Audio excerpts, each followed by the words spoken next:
so happy to have this. It's so great. So overdue. You know, you just feel sometimes you get caught in the moment. It's like, oh, that's what you get. And all of a sudden, it just we just needed to push this through the winter. Last year it was just had that one big storm and it turned off. Yeah, there you go. I think it's solid.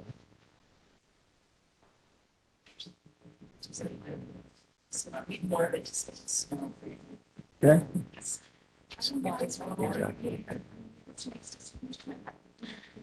Rob, good to see you. Yeah. Yeah. Are you traveling solo? Or you can come out your way? No, she came with me. Long story. And, Hello? Staying home is not a good option. You guys hear me? So over there. You want to stay by yourself, but then it's in the hotel. Okay. Think so. Can everybody hear me? No, I can hear myself. Nice. Hear you whatever they want for you to do. Yeah, I'm comfortable.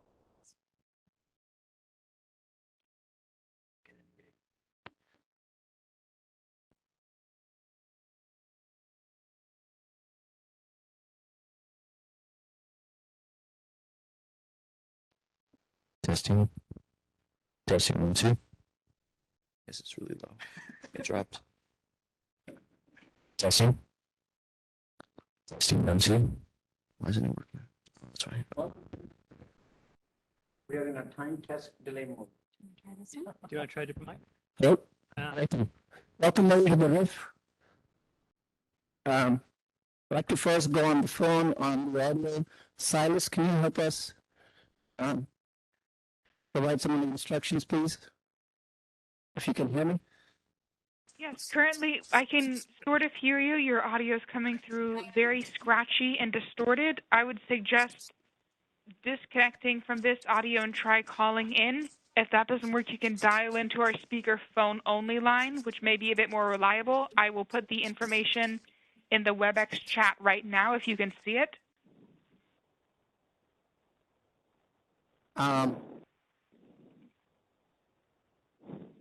We'll go ahead and start working on our meeting agenda while we work on your request, Silas, if you don't mind. Okay. Welcome to the Regional Issues Forum.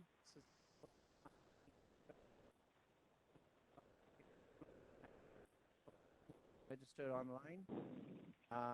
As chair of the RIF, Vijay Satyal, I welcome everybody in the room.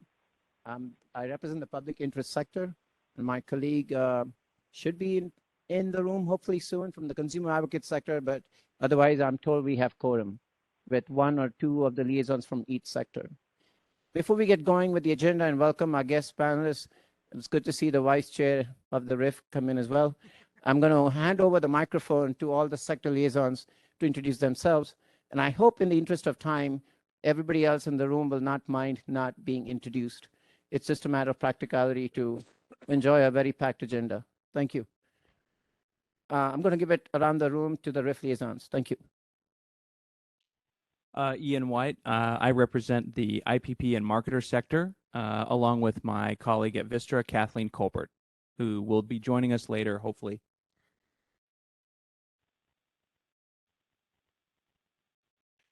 My name is Alex Spain. I'm with BPA, and I am the liaison for the Power Marketing Authorities, the PMAs.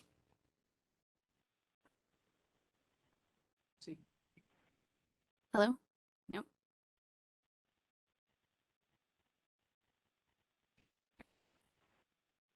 There you go, Josh.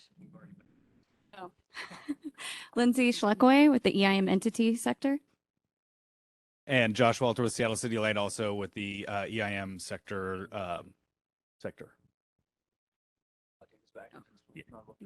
Matt Lacar with the California Participating Transmission Owners. I'm with PG&E. We need to go all the way there.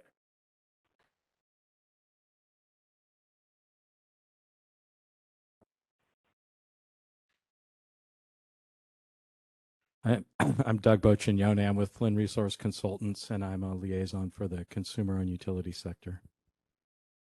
Lauren Tenney Dennison from the Public Power Council, also with the consumer and utility sector.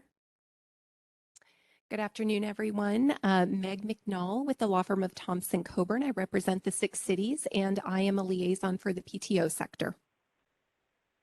Thank you. Any other referees I'm missing, please? I don't think I have. So let's get going with this agenda. I welcome our opening guest speakers. Welcome to Elliot Mainzer, President and CEO of CalISO, and Rob Kanzioka on behalf of the EIM governing body. We are very lucky to have 2 very valuable perspective-giving leaders, arguably in many ways, of the industry that they worked on. You were invited based on a very open desire and consensus of the RIF liaisons to bring in the leaders of the CalISO structure from an organizational perspective and also from the stakeholder engagement perspective. So the simple topic is what's on your mind.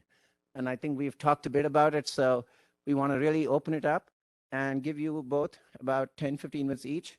And then all the RIF liaisons have a back pocket secret question in case there is enough time left. But give it back to you and welcome to the RIF. Well, good morning, good afternoon. I'm not sure we're on. Good. Well, good afternoon, and thank you for having me here. Appreciate the opportunity. As a reminder, this is really my first full RIF meeting, and I'm really glad we have an opportunity to share a few thoughts and perspectives on this issue of what's on my mind. And so really, I'd like to touch on 3 things. First, the governing body priorities. 2 would be the governing body market expert. And 3, the governing body RIF relationship. So starting off with the priorities, as a reminder, I became chair starting in July. The governing body agreed that we had 4 priorities for this year.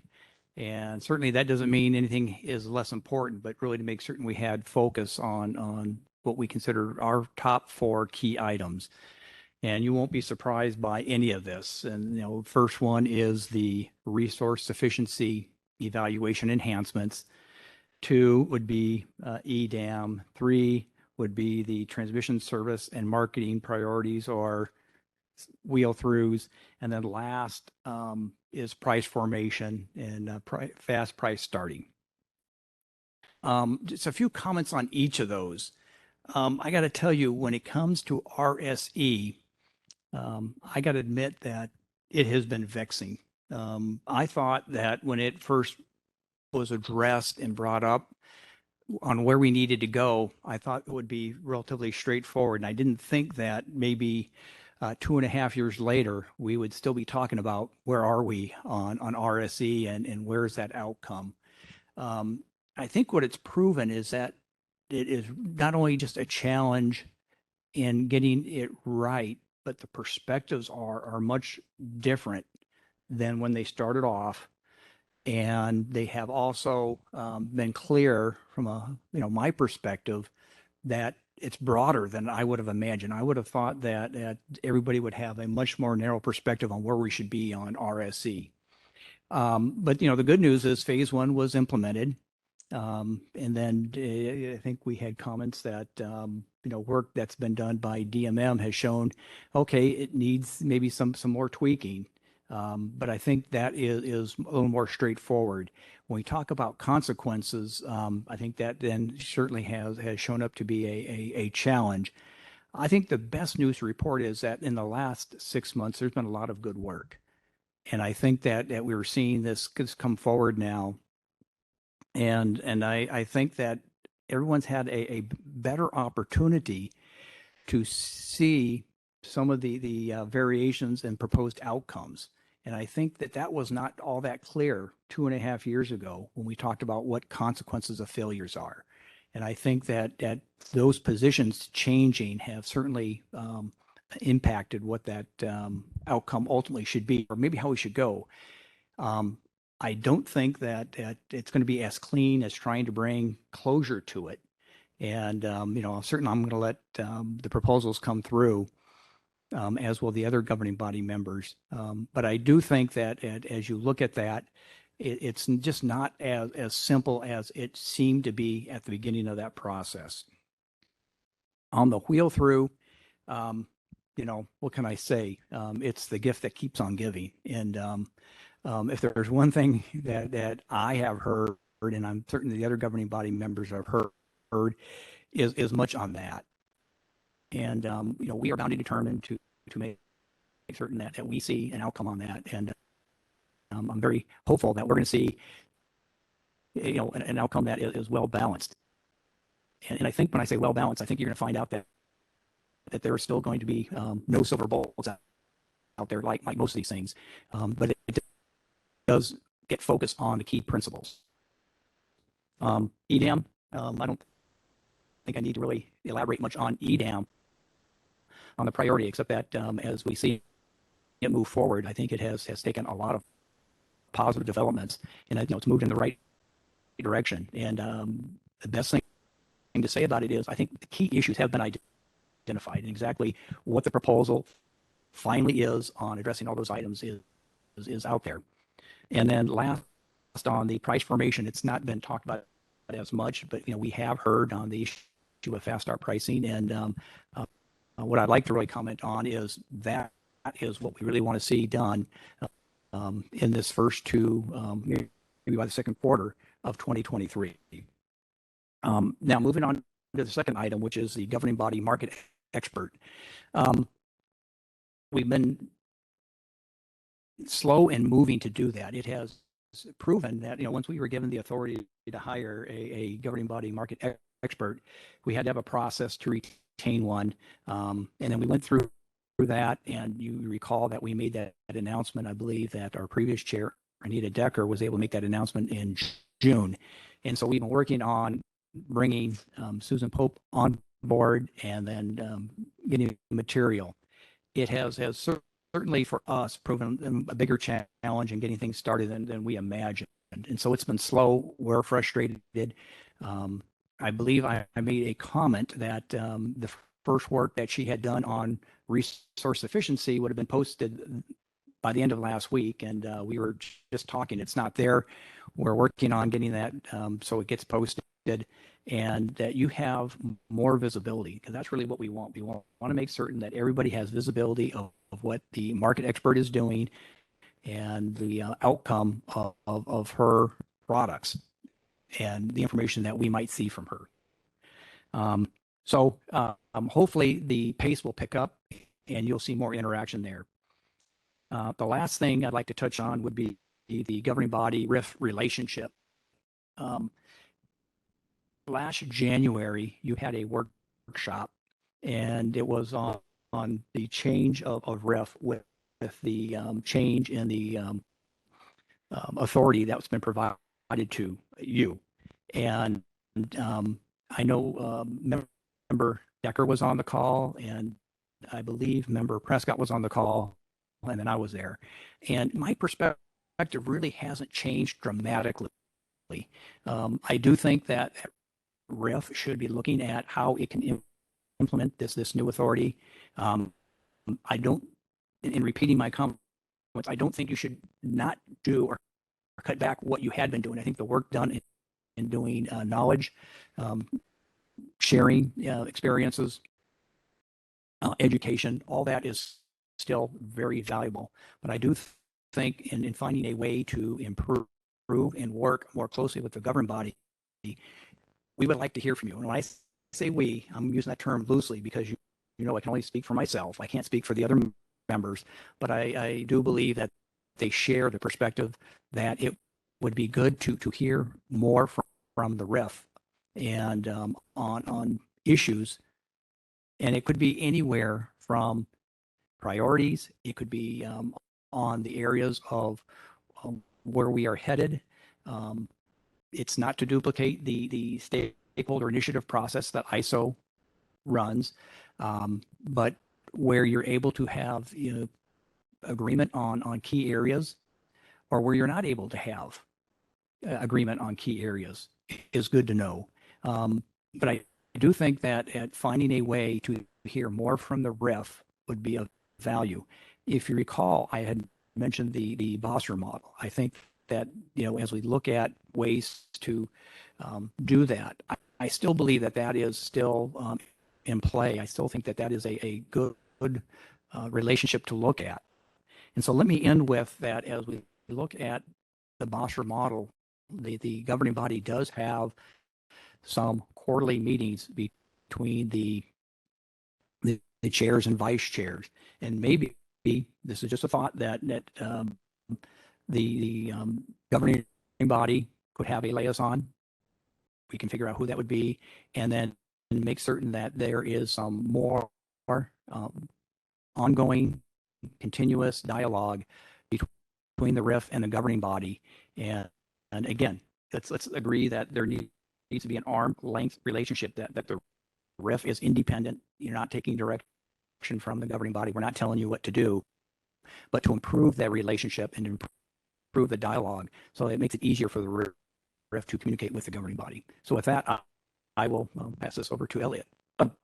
Thank you, Chair Consiaka. Very thoughtful. Appreciate all the thoughts. Before I welcome Elliot Mainzer to chime in on what's on his mind, I want to do the real welcome this time, now that we have the sound and all adjusted. A big thank you first to CalISO staff. I want to say that, Elliot, to you. I really want to thank four people who've been very instrumental. Stacy Bernard, Christine Osborne, Stacy Crowley, of course, and of course, Holly Taylor. I really thank the CalISO staff for helping give us today before the symposium. So thank you. And Rob, thank you for your thoughts. And Elliot, please. Well, thanks. It's good to see you all. I think I remember a number of months ago we talked about, maybe it was, I don't know how many RIF meetings you guys have had in person yet, but 4. So I get a chance to come in relatively early in the lineup and Thank you.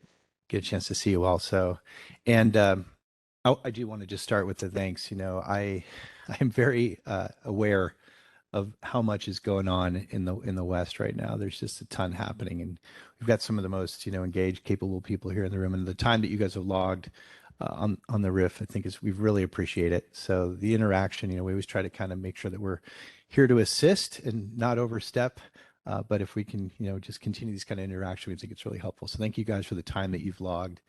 I just thought I'd share a few perspectives kind of on, sort of my view, sort of the playing field at the moment. I'm obviously still, I think a lot of us are still kind of recovering from early September. I think if you guys remember I think one of the first times I met with the RIF, I think it was both Burbrick and I were in attendance at a meeting together, right? And I think he was on his way out and I was on his way in. We were about a month coming out of August 2020, which was, certainly a tough moment, in a lot of ways opened up a lot of really tricky issues. And I think, as you guys know, we've spent a lot of time and energy these last couple of years working on really addressing a lot of the issues that came out of the summer of 2020. And it was always a little bit frustrating because there's always a little bit of an element of, sort of, well, we're getting it fixed, kind of trust me, ... But at the end of the day, it wasn't really until we got into September when we got stretched, to the outer limit of our grid capabilities, where I think we had, the moment where we said, okay, it's time to actually demonstrate that everything you've been doing is real, And so first of all, just the energy and the collaborative effort it took, not only, of course, within here in California, but really across the West, to be able to get through that event without the lights going on was pretty unbelievable. I'll say it tomorrow. We used like every last megawatt and negawatt available to us to get through that. It was really amazing. And we were very appreciative and obviously very clued into the role that imports played in California. And also certainly the energy imbalance market performed remarkably well during that heat wave. We could just watch it cycling energy around the West, including, on September 6th, when things were pretty tight, not just in California, but in other parts of the region. And you could just feel the mechanics that we had put in place.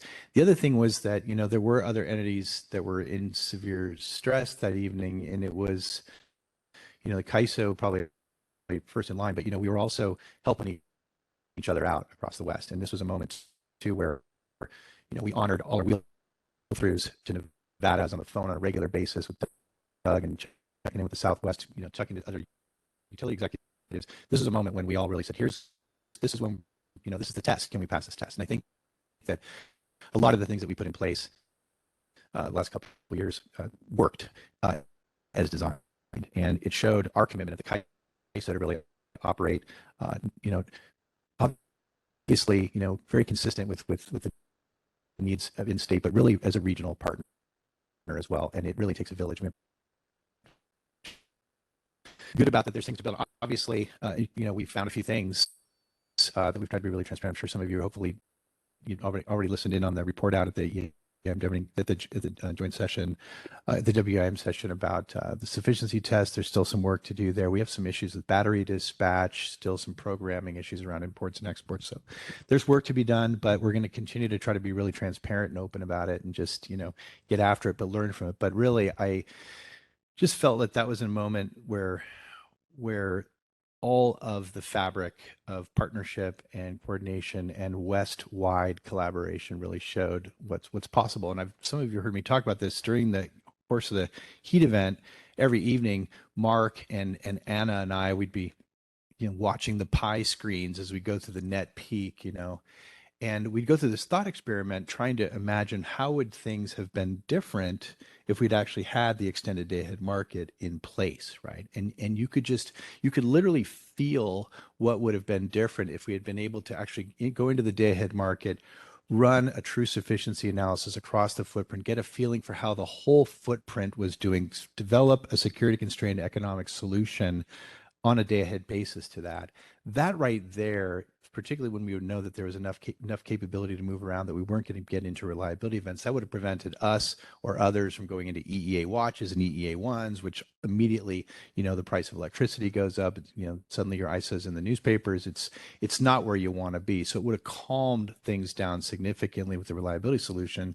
And then, of course, people would have been much more incentivized to bid their generation into the market, and there would have been a much more liquid day ahead type of perspective. We wouldn't be waiting until the last 10 minutes to know whether the market was going to clear. So you could really feel the benefits on a day ahead basis of how EDAM would have actually operated. And it was very, you know, motivating to keep working on this. And to keep, you know, that wide footprint and that transmission connectivity and that resource diversity, something that we can really leverage. So I think you all know, you guys have been, I look around the room, I see many faces who've been very engaged in our stakeholder process. Thank you guys so much. I feel like we've really benefited from a massive mobilization of input on the EDAM design.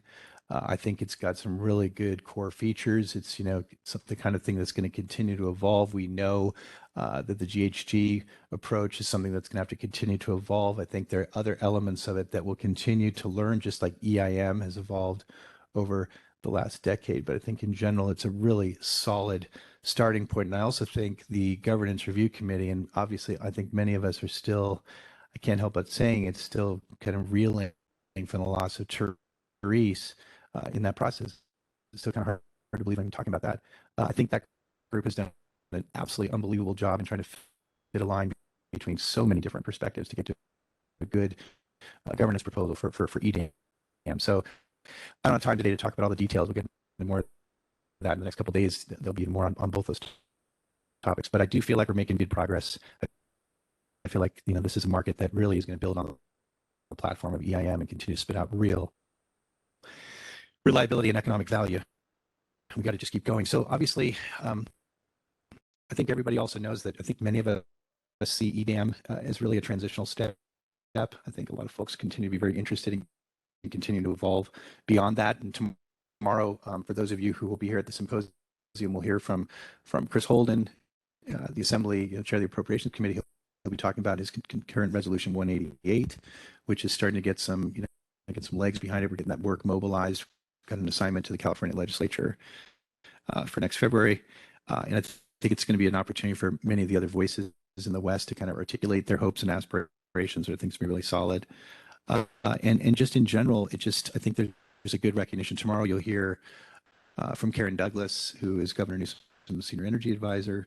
I think you need to hear from a lot of the different voices across the West, just what's at stake right now and the importance of being able to take this next big move together into the day ahead environment, do that well, do that with, you know, continued feedback loops and continued evolution. But, you know, we're very clear about our central thesis, which is EIM has been an unbelievable success story. All the work that you guys have contributed to it has been deeply appreciative, and we want to keep the West working together, and we're going to do everything we can to make that happen. So thanks for the opportunity to be here. Look forward to some dialogue. And again, thanks to you guys for all the fabulous work you're doing. Thank you. Thank you, Elliot. And for those in the virtually online, we are in a room here with the opening agenda item, leaders panel, what's on your mind? So welcome to everybody on the line as well. Chair Kanzioka and Elliot, I appreciate your thoughtful preparation. When I'm individually connected with each of them over the last 3 weeks, sharing that the RIF liaisons wanted to just hear from you all, I kind of blame it on the liaisons. It was frankly my only one idea on the agenda that I thought we should just put you guys on the spot. So we have about 10 minutes. We are limited on microphones in the room, so I think there's one microphone each of the 3 tables for the RIF liaisons who unfortunately get priority. I've heard there's preferential customers in the Cal ISO system, so we're playing the same logic here. Preferential question seekers who will be the RIF liaisons first for those who got the silly humor. So I'm going to open it up with, and thank you, Holly has a microphone in hand too. We'll give a quick first chance to the RIF liaisons if you have a question to ask the 2 leaders in the room, speakers, and then if we still have time, we'll have some of the other attendees in the room also ask a question or 2. So anybody wants to take a start first? The RIF team? I expected Matt to have a question, mine. I did. I came prepared, as did you. Thank you.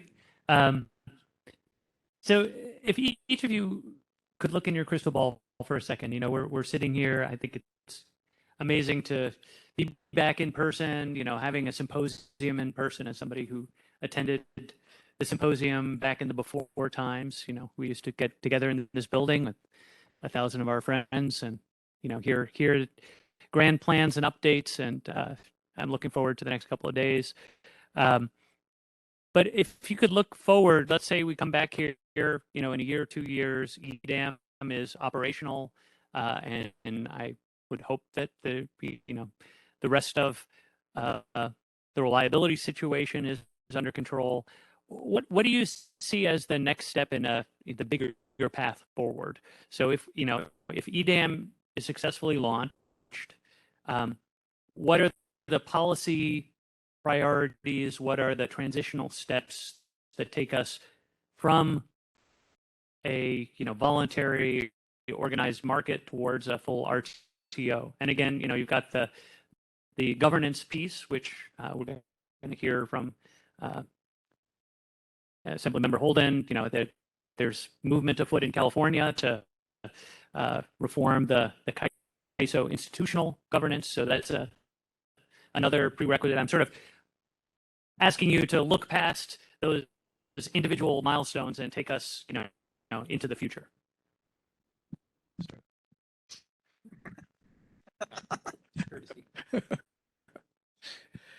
Yeah, I think I'd like to have gone second on this one.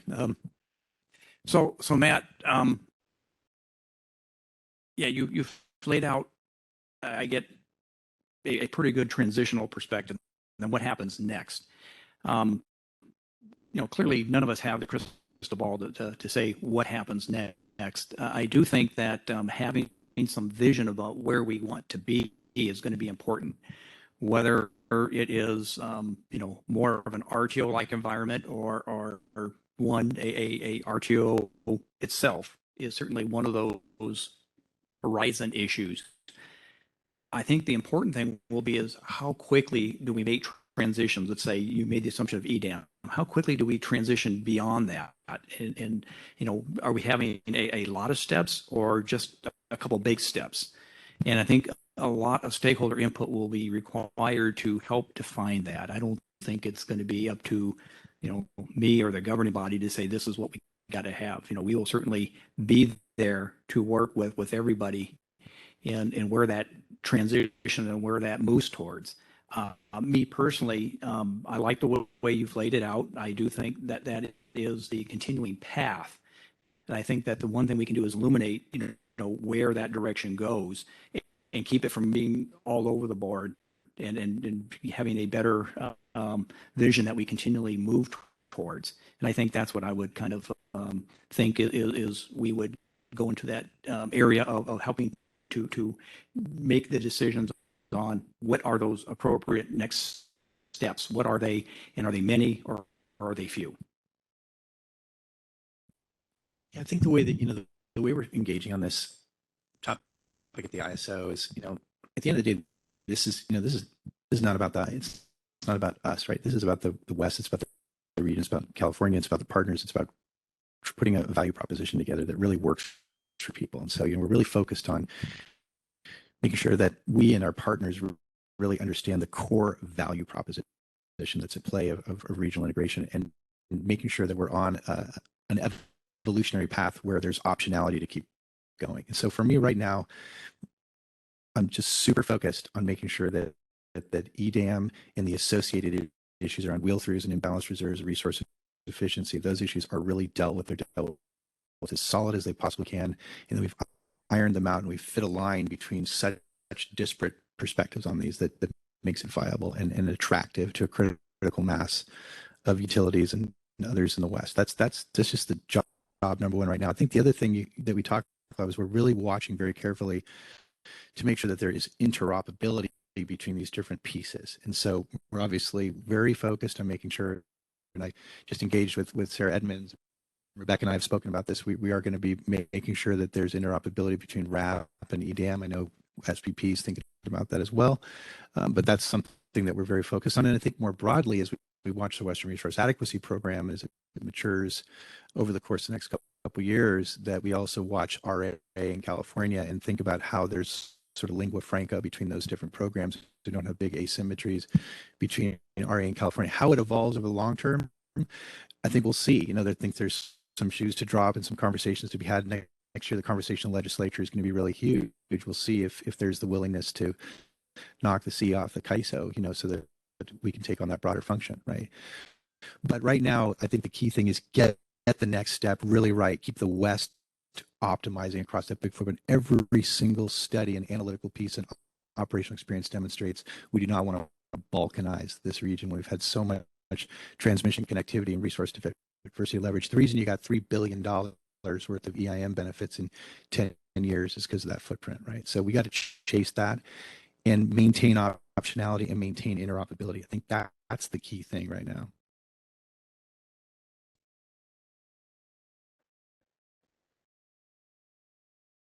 Heard online. Can we take two more questions? We have time check.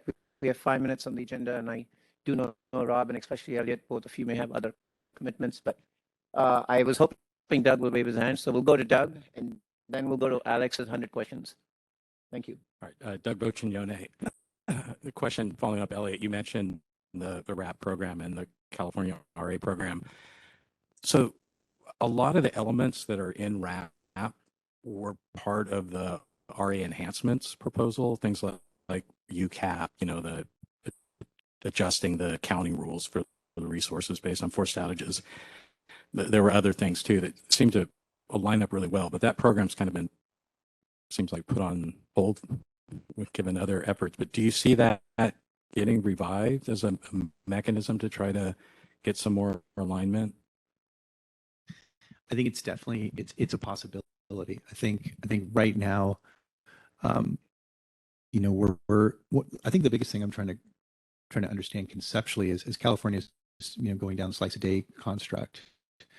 How do we take some of the key drivers of that and make sure that they're as rationally done as well as possible, and while maintaining the ability to sort of synthesize and come back to center and maintain operability. That's the big thing that I think I'm focused on. Also, it's going to be interesting to watch. I mean, California, one thing I do acknowledge, when you have 4,000 megawatts of battery storage on your resource and on your system, and the amount of variable generation that we have, the amount that's coming, and you have such a granular operation where resources are operating as generators sometimes the power, and then they're as loads the others, it's complicated. And so there is some level of driver for greater complexity, but then also how do you kind of come back and synthesize and look for interoperability? So, I think we have a little bit of time on this. The RAP is, and remember, I'm a huge fan of RAP, right?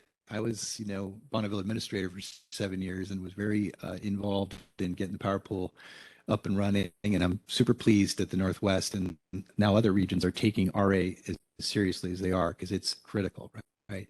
I think we have some time to evolve. The key thing is just keeping the communication, watching carefully, and understanding the big building blocks so that they can evolve with some consistency. I don't know the specifics, but we're going to engage very heavily in the next round of dockets in at the CPUC and others, and keep this message alive.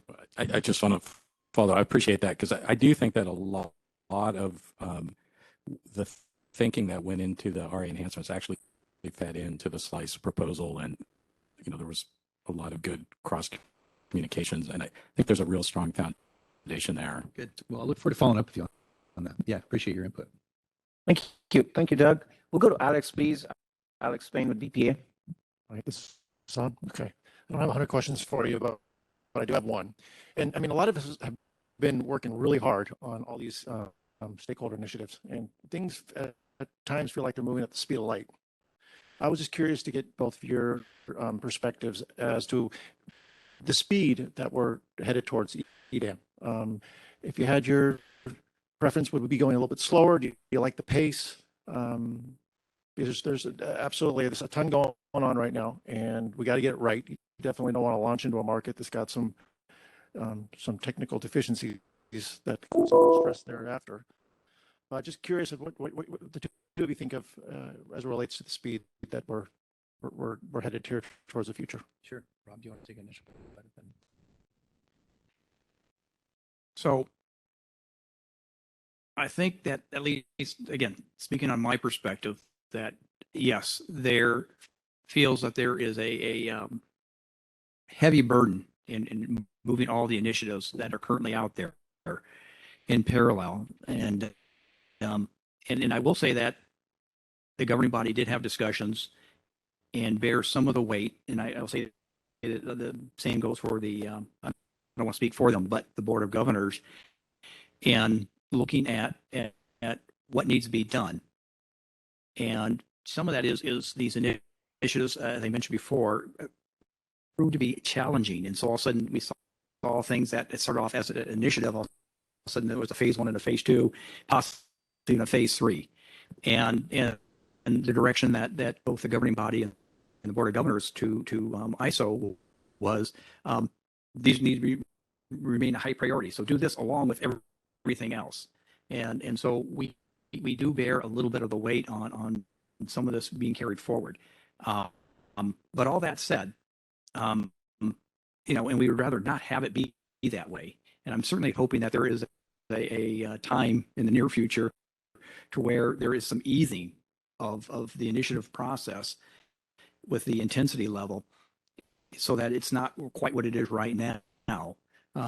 But Elliot said it earlier in his remarks that some of these things started off and they just have to be addressed. They are truly fundamental. So when we start talking about the wheel through issue, we start talking about resource efficiency. We thought that those were going to be addressed before and would be completed, and that they wouldn't still be where they are today.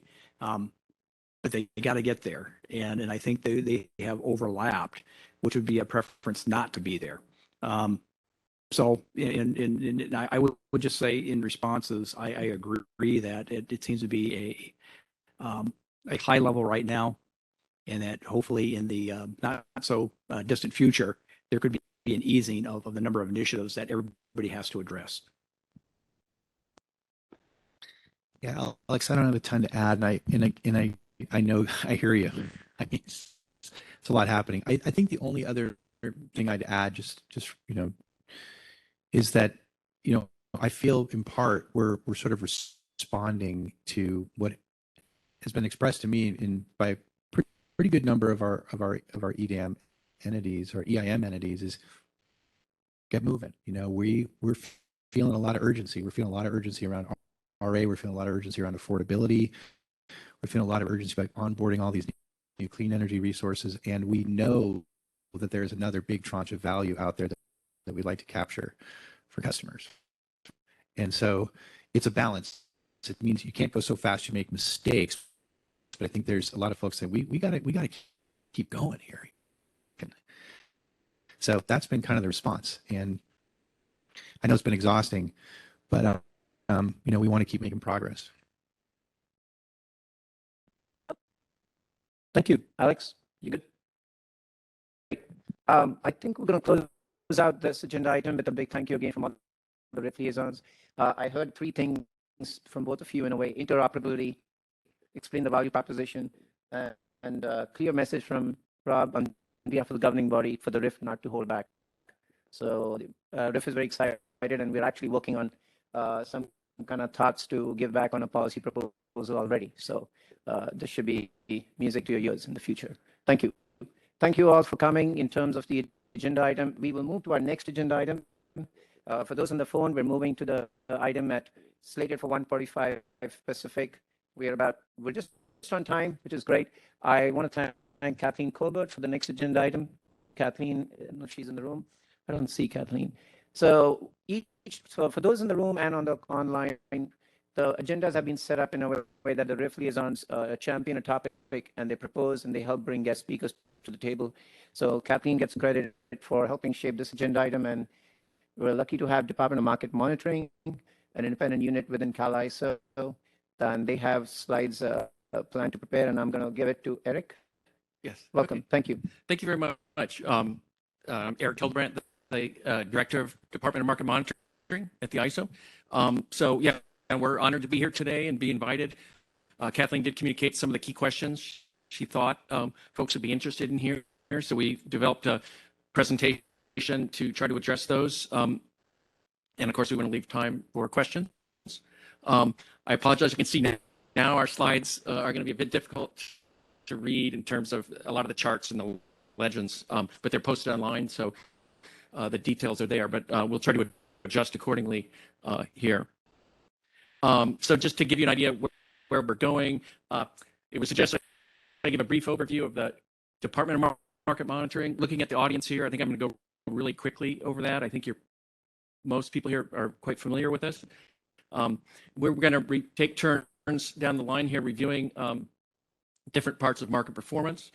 We were going to start with Amelia Blanke, who's going to go over price formation. We think there's some real interesting background and details to point out about how prices, were developed and ended up the way they were during the recent heat wave. Then Kyle Wessendorf is going to go into the WEIM resource sufficiency test, some of the questions that we got on that. And Ryan Kurlinski will go into CAISO market exports and how some of the new rules and procedures worked during the recent heat wave. And then, of course, we want to leave time for questions and comments. I think I'll stop after each of the three presenters here and maybe take a few questions on their section, but then try to leave time at the end for more general questions. Okay, as I said, I think I'll skip over, the details on the Department of Market Monitoring. FERC does require every RTO to have an independent market monitor, to report on the market, provide market design recommendations, refer to FERC, either participants or the California ISO should we see potential violations of market rules. And we do a lot of work with the default bids, energy bids used in mitigation, and we interact a lot with the EM participants in that capacity. We're independent. We are part of the ISO. I think that's a big advantage in terms of our information technology, our information security, HR. But we are independent. We are overseen by a subcommittee of the board, but I can assure you the board, gives us complete independence in terms of the analysis we do, the positions we take on issues. So, you'll see we end up not, on some cases, not supporting, what the board would ultimately approve or management would propose. And we do work a lot with FERC, PUCs, and we are trying to do more outreach to the different states within the WEIM and the regulators in those states. So with that, I'm going to turn it over to Amelia, and she's going to go over some price formation issues.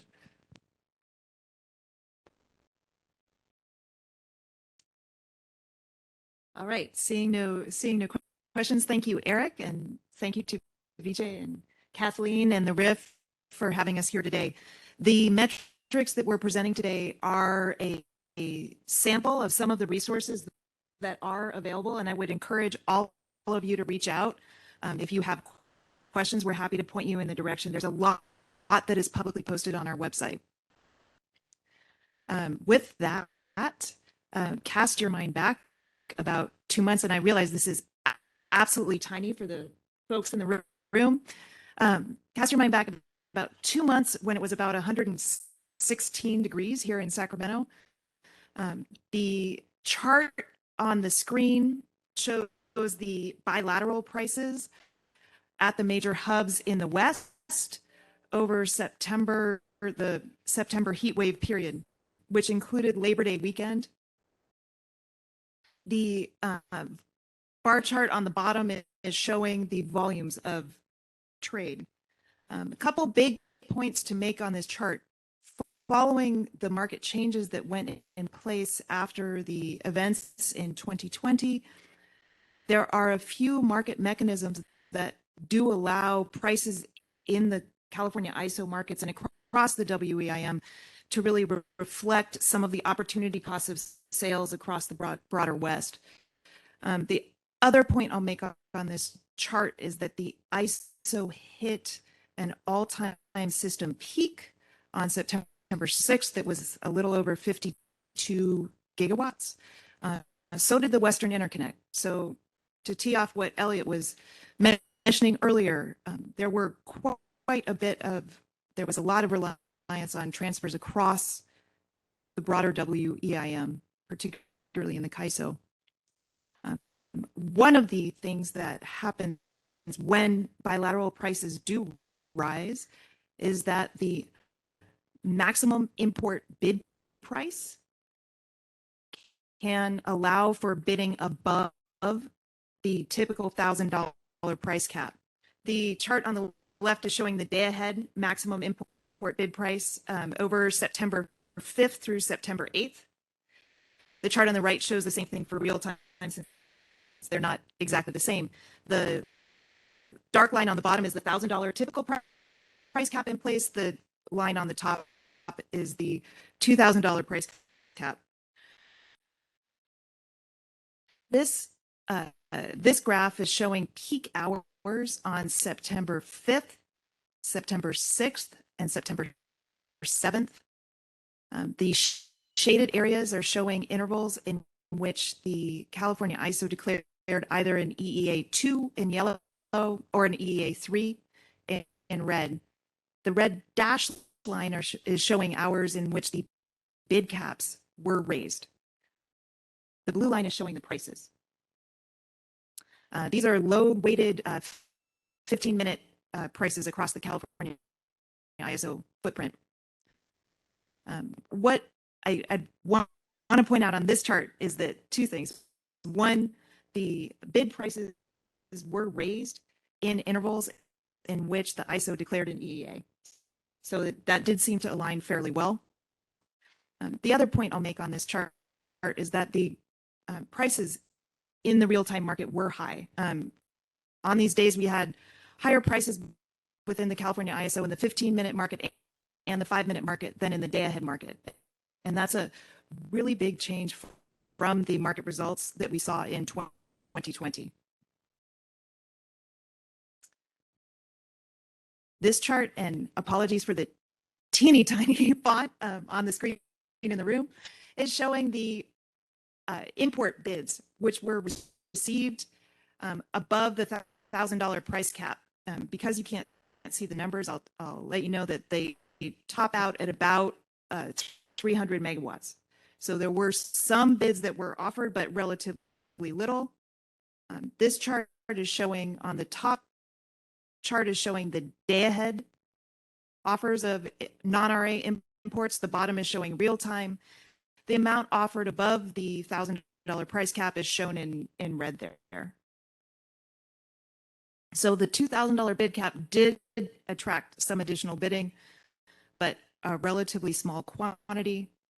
In addition, the California ISO was also scheduling real-time imports through out-of-market purchases. Those are shown in green on the chart, and the red is showing emergency assistance that was provided to the California ISO on these days. This is spanning from August 31st through September 9th. And it's only showing hours in which the ISO was purchasing out of market energy. The blue line is showing the average 15-minute price in the SCE load aggregation point over these intervals. So very high prices across the West, including there.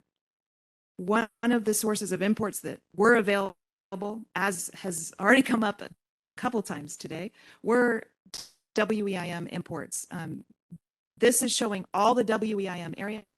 The California ISO is shown on the very left. They're rank ordered by net import. Most areas were net exporters, although about 4 were net importers, the largest of which was the California ISO, which was importing on average, this is September 5th and 6th on average during the very peak hours, about 1,500 megawatts.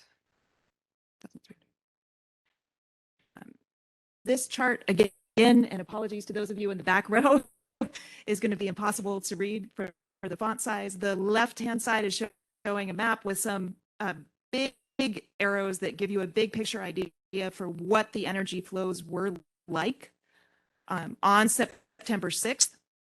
The chart on the right is showing export flows in the WEIM during the peak hours on September 5th and 6th. The color of the flow shows the source. In general, what we saw were flows from the southwest. So the red is coming from APS, blue coming from Nevada into the California ISO.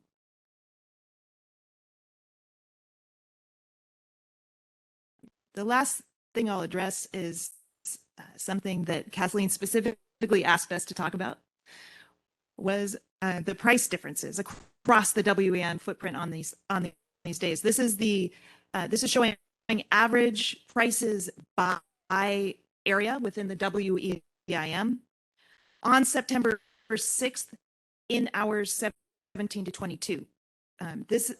The dark line shows the price paid by load in those areas as broken down by the different price components. Blue is energy, which was well above $1,500 in these hours. Yellow shows the impact of internal congestion, typically within the CAISO. Red shows the impact of WEIM transfer constraints, and the green, which won't be visible to anybody at this scale, is showing the GHG component. As it notes in the headline of this slide, the areas that were exporting to the ISO may have been paying a relatively low price for energy at their location. However, they do receive the congestion rent that is shown in red on this slide for those that flow into the rest of the EIM system. I think that is my last slide. With that, I'll just stop for questions and summarize by saying that we noted that the ISO was able, and the other areas as well, were able to really survive this period without having to curtail load due to the reliance on imports, as well as with some voluntary load reduction, which Kyle will discuss a little bit. Amelia, thank you. Any clarifying questions from anybody? On each of the tables, there's one microphone if you wish to clarify any of the visuals, or we'll let the panelists keep moving with the rest. And I see Kathleen there in the back, so I'm glad your sponsor of this agenda item is here. Thank you. Please go ahead. Oh, sorry, Jones. You had many kudos for coming up with this topic, so congratulations. Okay, so just break. I'm going to be the dumbest guy in the room, and I'm going to pretend I'm a newspaper reporter. So the upshot of this, it does not look like there was significant volume here. Okay, there was cost, but there doesn't seem to be, a significant amount of volume, and the light stayed on. Okay, am I missing something?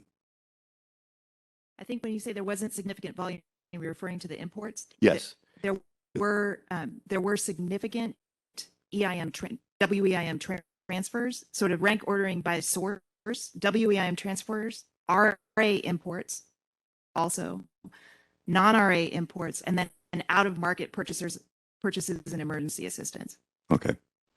And in aggregate, what is that number? and high volumes. And Okay. yeah. The first bar chart kind of confused me because it only looked like there was like about 2,000 megawatts. Microphone, please, if you don't mind. Thank you. We were trying to walk through the different sources of imports so the in-market imports was probably the smallest component. So while the high price caps didn't attract that much additional non-RA resource through the market, the ISO purchased a lot out of market at prices at or above those real-time prices, and then a lot came through the WEIM. And I think combined with RA imports, I thought it was like 6,000 or yeah. I think the imports was up around 7,000. Yeah, so. and most of that is settling at extremely high prices. Okay, thanks. Anybody else? Any clarifying question or hey, please. Not seeing any. All right, I think we can move on to the next subject here. Bear with me, this is very chart heavy, so if you can't see in the room today, the slides will be posted online. But this portion of the presentation is covering the WEIM resource efficiency evaluation, and it's going to be focusing on the events in early September. So as a bit of a recap, between August 31st and really September 9th, the combined ISO and WEIM system experienced an extended heat event. This caused very tight supply conditions and very high loads throughout the West. What I'm showing here in the lines are the peak daily load for both the ISO in the yellow line and the total system in the blue. The bars show the number of capacity or flexibility test failures across the system. What you can see is that most of the test failures did occur on September 5th and 6th, so on the most critical days. For this slide, this is showing interval level data. On the left side, you won't be able to read it in the room, but it's showing every WEIM entity, and the boxes are showing any capacity or flexibility test failure during the peak hours of September 5th and 6th. The first thing you can see is that there was quite a spread of test failures across the system. So we're looking at 12 different balancing areas failing either the capacity or the flexibility test during the peak hours of these days. And then on the red boxes, which you can just barely make out, there was an issue which overcounted battery capacity counted in CAISO's test. I'll go more into this issue on the later slides, but for now, the red boxes indicate the intervals in which the ISO would have failed the capacity test had that battery capacity been counted correctly.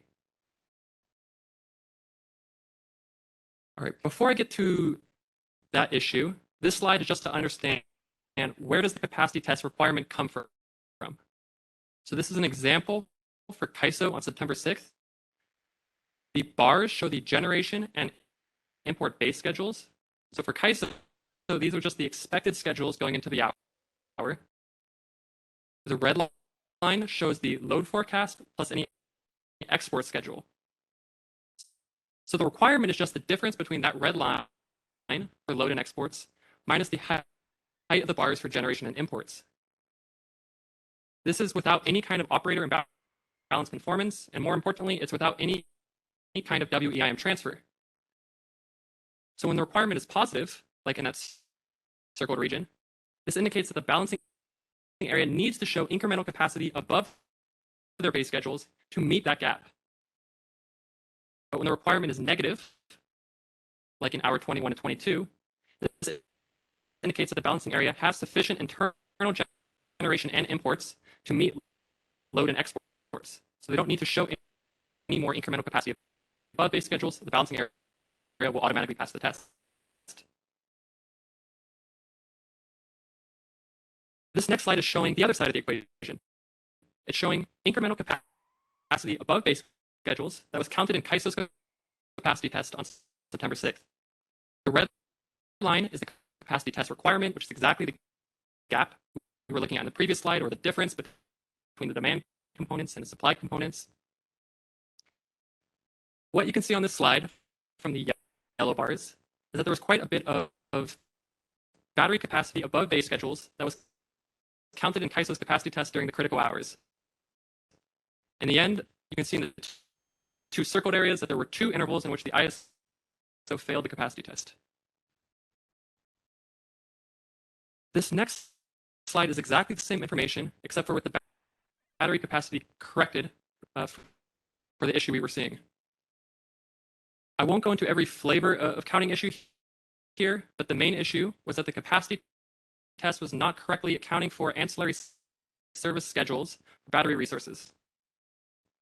So this was mostly regulation up, and this is a region which should not have been considered for the purpose of counting incremental capacity in the test. With that adjusted, you can see on the slide here that there would have been 3 additional failure intervals with those adjustments. All right, this slide is getting to the load conditions that was present in both the capacity test, shown in the light blue line, as well as more the actuals that were shown in the black line. The slide also shows the energy emergency alerts that were issued by the ISO in the yellow and red regions. The first point I want to make is that by issuing those EEAs, this allowed access to resources that would not have been available otherwise. In particular, reliability, demand, and response resources were only counted in CAISO's capacity test after those EEAs were issued. So this was around 800 megawatts of supply that would have been counted on the supply side of the capacity test and would have made it easier for the ISO to pass the test. On the demand side, I'll first say that there was significant voluntary conservation and out-of-market demand response following those EEAs. That was a major reason why there was no load shed on this day. But even on the capacity test side, there was a portion of this response that did make its way into the capacity test as effectively lower demand or a lower requirement that made it easier for the ISO to pass the test. The last point while I'm on this slide is, while this slide is looking at the CAISO and the energy emergency alerts that were issued on this day, CAISO was not the only balancing area that issued an EEA. For CAISO, this information is made public and readily available on their website, but for the other balancing areas, this information is not made public. So I just bring this up for WEIM entities to consider whether they'd like to provide this information in the future for the purpose of transparency.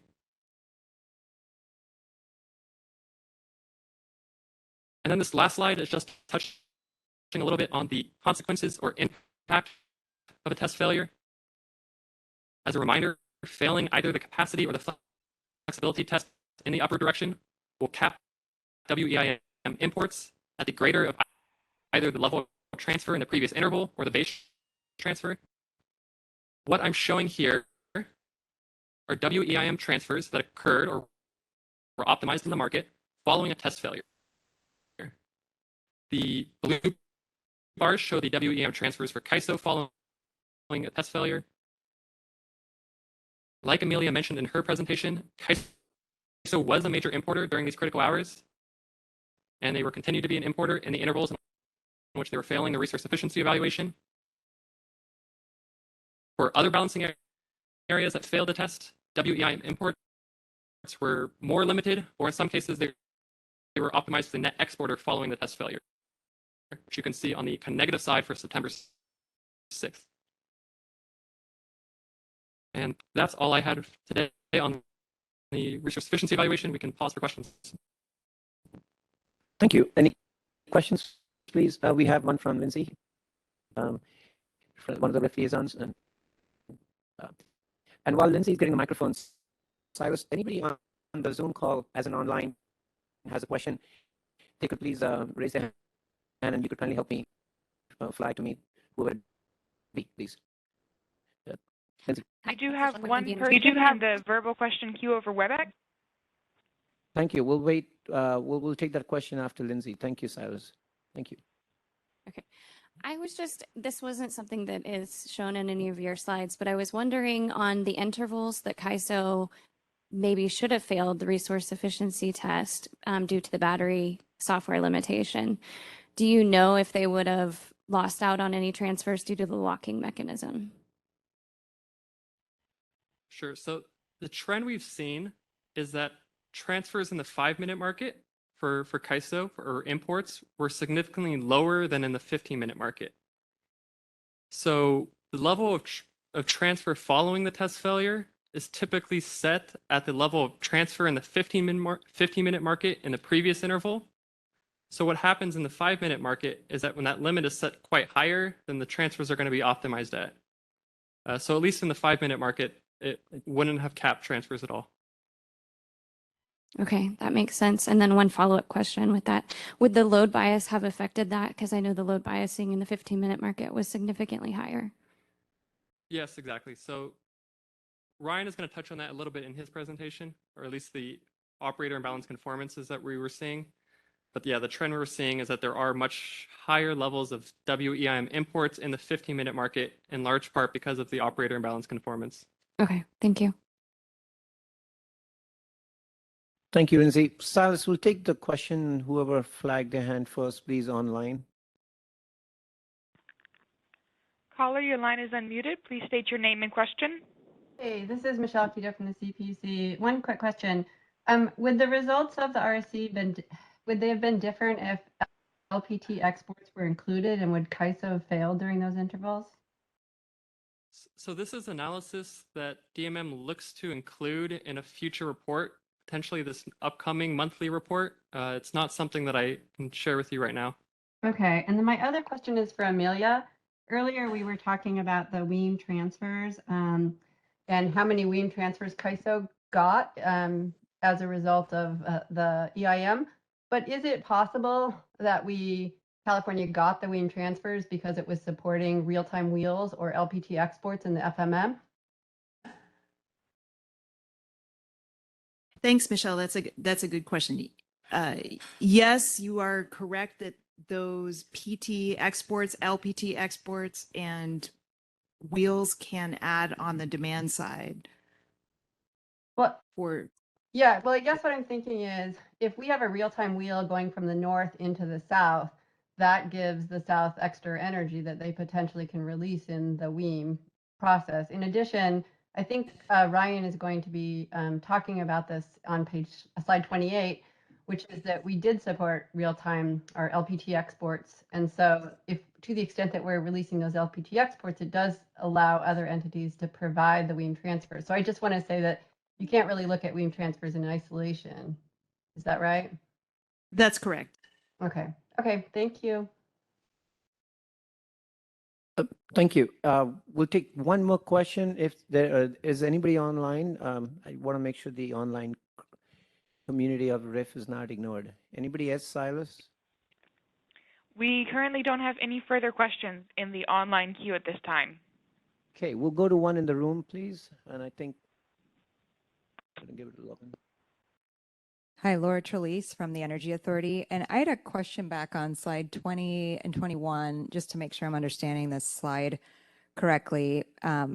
Is this showing that while CAISO was in an EEA2 and EEA3, that they had available capacity? Right. So on this slide, we're showing any incremental capacity counted above base schedules in the test. So you can see once the storage capacity was adjusted, in those critical hours, there wasn't that much left above or unloaded capacity above those base schedules. The ISO September 22 report does highlight other discrepancies in the capacity test, but this is just highlighting one of those discrepancies with battery capacity. That's helpful. Just, I think going back to the definition of EA2 and 3, there really shouldn't be any unloaded capacity shown in the test. So I think that's been an issue that's been reoccurring for the RSC. Thanks for that. Sure. Great, thank you. We'll go back to the DMM team for the final lap of their presentation, please.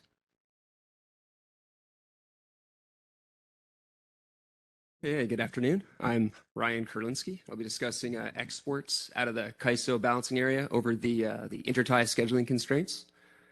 So in its market enhancements for summer 2021, the CAISO clarified its intended prioritizations amongst these exports and between exports and CAISO native load. So I'll be looking at some highlights of how those prioritizations actually played out during the tightest days of this year. But first, give some refresher on high priority exports versus low priority exports. High priority exports are supported by non-resource adequacy capacity within the CAISO balancing area, and they have the same prioritization as native CAISO load. Low priority exports, on the other hand, are not supported by any capacity in the CAISO balancing area. And so if the CAISO balancing area were to give firm power awards to any low priority export that tried to schedule out of CAISO during tight conditions, it could jeopardize the CAISO balancing area's reliability. So the balancing area has to have some way, right, to limit the amount of low priority exports, to limit it to an amount that operators are confident that can be supported by supply in excess of the supply that's needed to serve native CAISO load.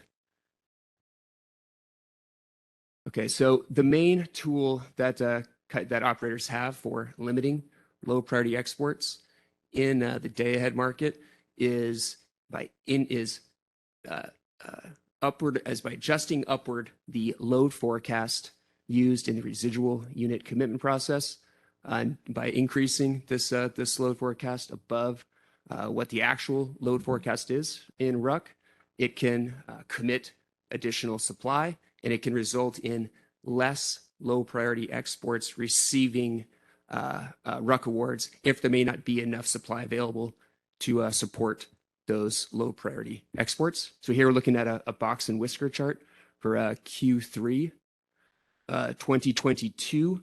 For hours 17 to 19, all of those whiskers and outliers are from the September 5th through 9th period, where operators were adjusting up that RUC load forecast 7,000 to 10,000 megawatts, whereas on typical days in Q3 in those hours, they're moving up the load forecast by more like 3,000 or 4,000 megawatts. So this large upward adjustment of the RUC load did contribute to significant reductions in exports that received RUC awards on the tightest days. So here we are looking at below that gray line.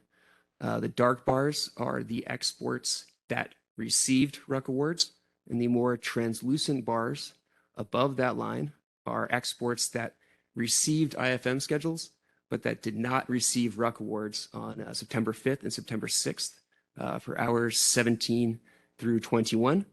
So working up from the bottom there, we see that the black bars are the exports utilizing existing transmission rights. Those all received RUC awards. Dark blue bars are the high priority exports. Those all received RUC awards.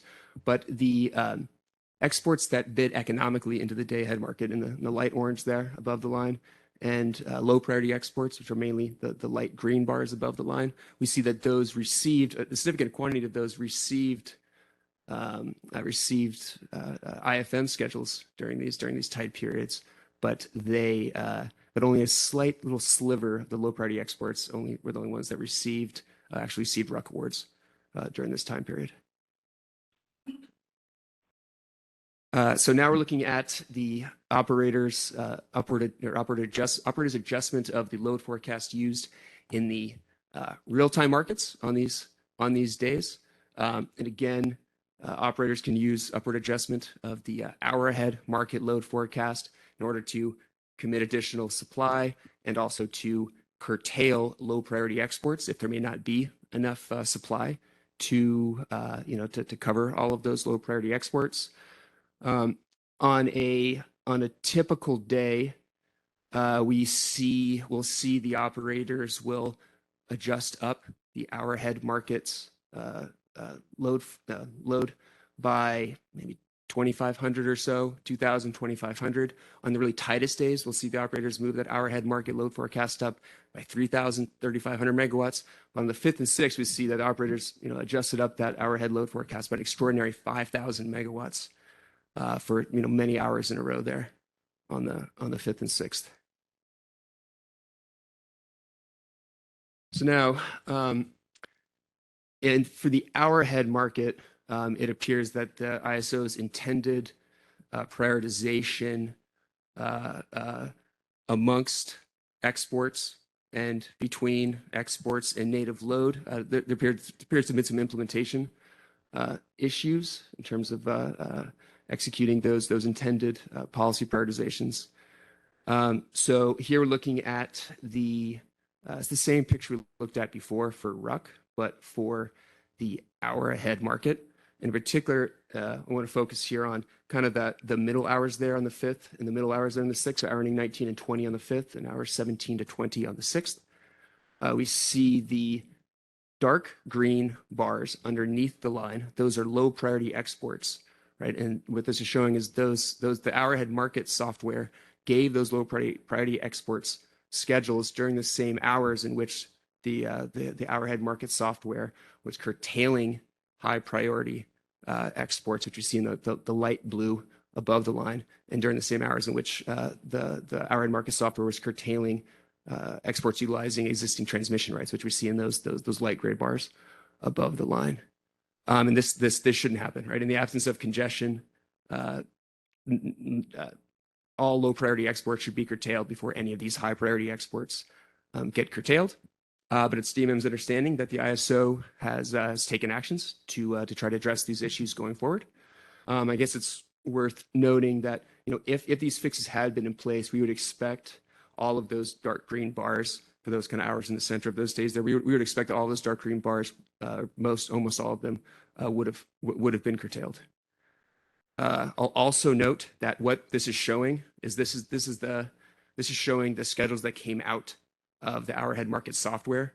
So CAISO operators do review any curtailments to export self schedules that come out of the hour-ahead market. And so all of those high priority exports, I'm pretty sure, I think it was all of the high priority exports and all of those existing transmission rights that were curtailed did end up getting real-time schedules due to operators taking manual actions after the fact, after they saw these results that came out of the software. So with that, that's what I planned. I could add some more color on some of the technical details of what went wrong in the hour-ahead market, but give it up for questions. Thank you.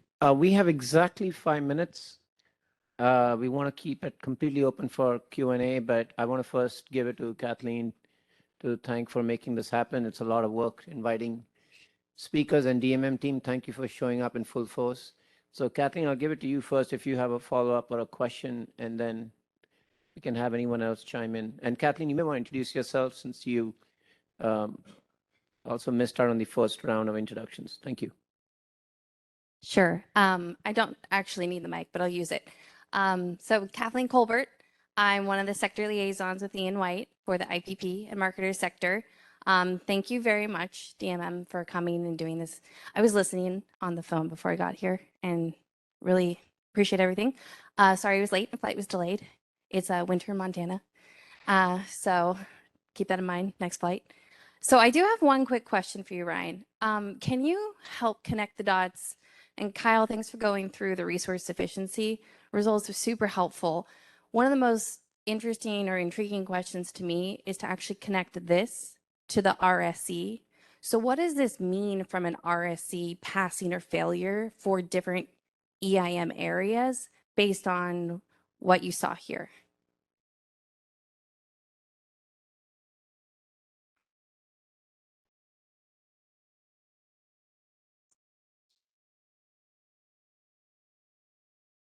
Right here.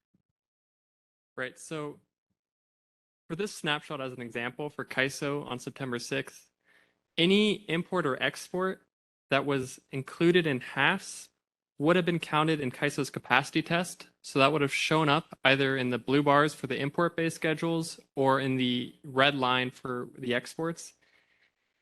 Any other transfer that was out of market would not have been considered in the capacity test.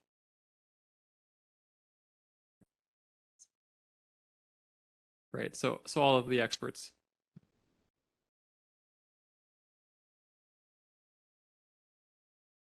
Okay, great. We have a question here from Ann McKenna, CalISO. Thank you. I just wanted to ask a clarifying question back to the imports, because if I understood correctly, you were quantifying about 6,000 from WEIM import transfers, about 1,000 coming in from economic imports through the ties.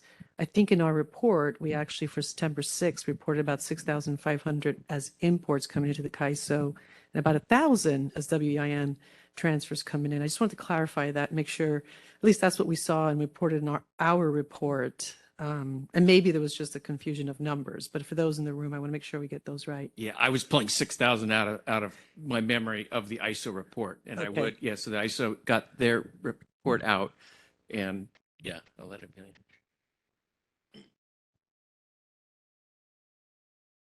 I'll just clarify that typically in the ISO's measures of imports, they include dynamic resources. Typically, DMM excludes those dynamic resources, and that makes up the difference between. Okay, well, the two. and I'm happy to reconcile numbers, but I just want to make sure that at least the way we looked at it, there's 6,500 megawatts of imports coming in, about 1,000 of the WEIM transfers in terms of net imports into the CAISO system. The other thing is, I did want to just at least respond to, the curtailment of the high priority exports. We did actually manage to reinstate many of those, and we also have since deployed our software system, so a fix for that. So hopefully that should be taken care of. But I just wanted to follow up on that, Ryan. Thanks for raising that. Thank you. Thank you. And we're going to take the next question to Alex Spain with the BPA. Yeah, Alex Spain, BPA with a PMA liaison here. Continuing on the theme with imports and exports, did DMM look previous stress scenarios? You looked at the reliability of imports, non-RA imports, whether how many of those that cleared the market actually showed up. Did you take a look at that? And I was expecting to see that here in the report, but if you could speak to that, and then if you could also talk to the out-of-market awards and of how, I think from a BPA perspective, we have an idea about how that works. The operator simply going out and doing bilateral transactions. Could you just confirm that that is the levels that we're seeing there, the out-of-market awards, is that sort of activity? Yeah. So let's see. Sorry, the first question.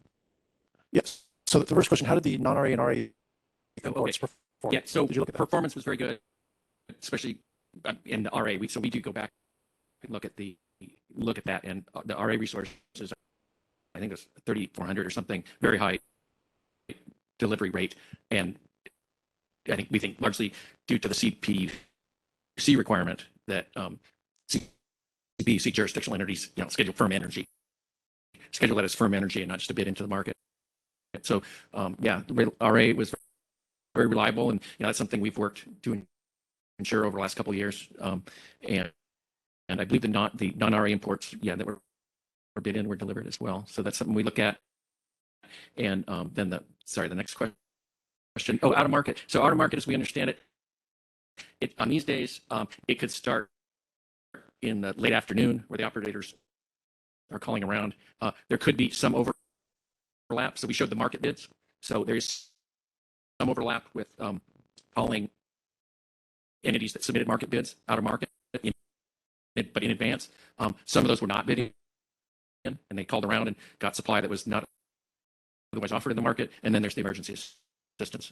So it varies, but our understanding on those days they were calling around, late morning very early afternoon and trying to procure as much out of market as they could. Does that answer the question? Thank you, Alex.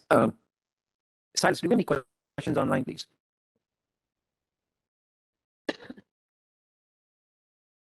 Yes, it looks like we have Yes, it one looks hand up in the queue. Please go ahead.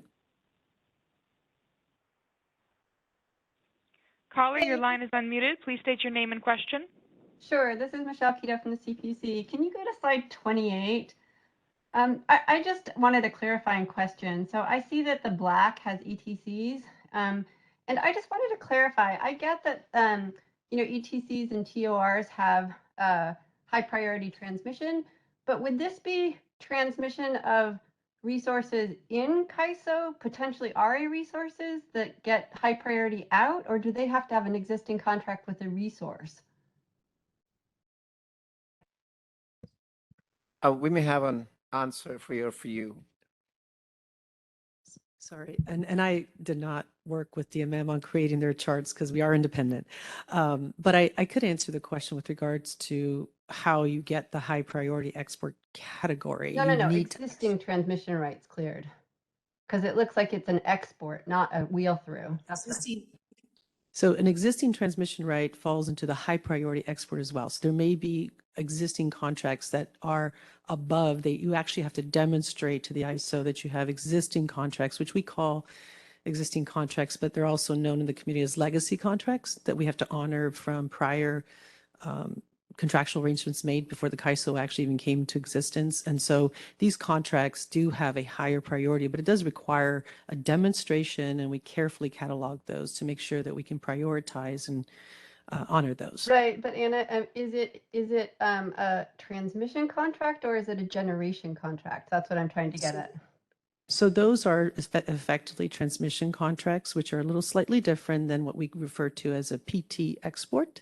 Sorry for all the acronyms, but those are high priority exports where folks have to actually demonstrate they have a contract with an internal resource in the CAISO that then is used for serving load external to the CAISO system. And we honor those at a higher priority because of the property rights associated with the generation that's being released from that generator to exit the CAISO, and it's not been contracted for CAISO load. Well, maybe I could ask it this way. Do those resources that are, so it's an existing transmission right, which I hear you're saying also has an existing generation resource tied with it. So is that correct first? And then secondly, does it show up on the NQC list as potentially resources that could serve load, or should we take it off the NQC list, right? I'm trying to think in terms of a stack. Well, I'm not familiar with the NQC list, so I apologize. I won't be able to answer that question in terms of how it appears on your list. But I can say that the ETC rights that we honor do require what we refer to as kind of a balanced approach to it. So you have to have a source and a sink associated with it. So there is an identified source associated with that. Okay, thanks so much. Okay, great. Thank you. I think we're going to end this agenda item. Thank you again to the DMM team for coming. We appreciate the thoughtful work and presentation and taking questions from a range of audiences. And we'll move on to our next agenda item. That's our fellow liaison from the EIM entity sector, Lindsay, has helped sponsor and plan for. So we're moving to the next agenda item, which is specifically focused on themes around resource adequacy. If the DMM team doesn't mind just swapping seats, we're going to have the panel all come and sit together, so it'll be easier. And yes, Lindsay, if you don't mind, you're welcome to stay where you are, but it might be easier if all the panelists and the agenda item sponsors sit together, if it's okay. And while everybody's regrouping in the room, I did want to recognize EIM governing body member Anita Decker is in the room as well, and EIM GRC, the governance review committee vice chair Rebecca Wagner is also in the room.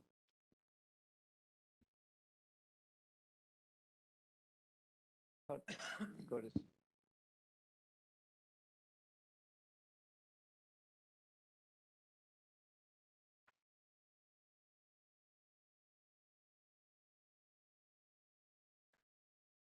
Great.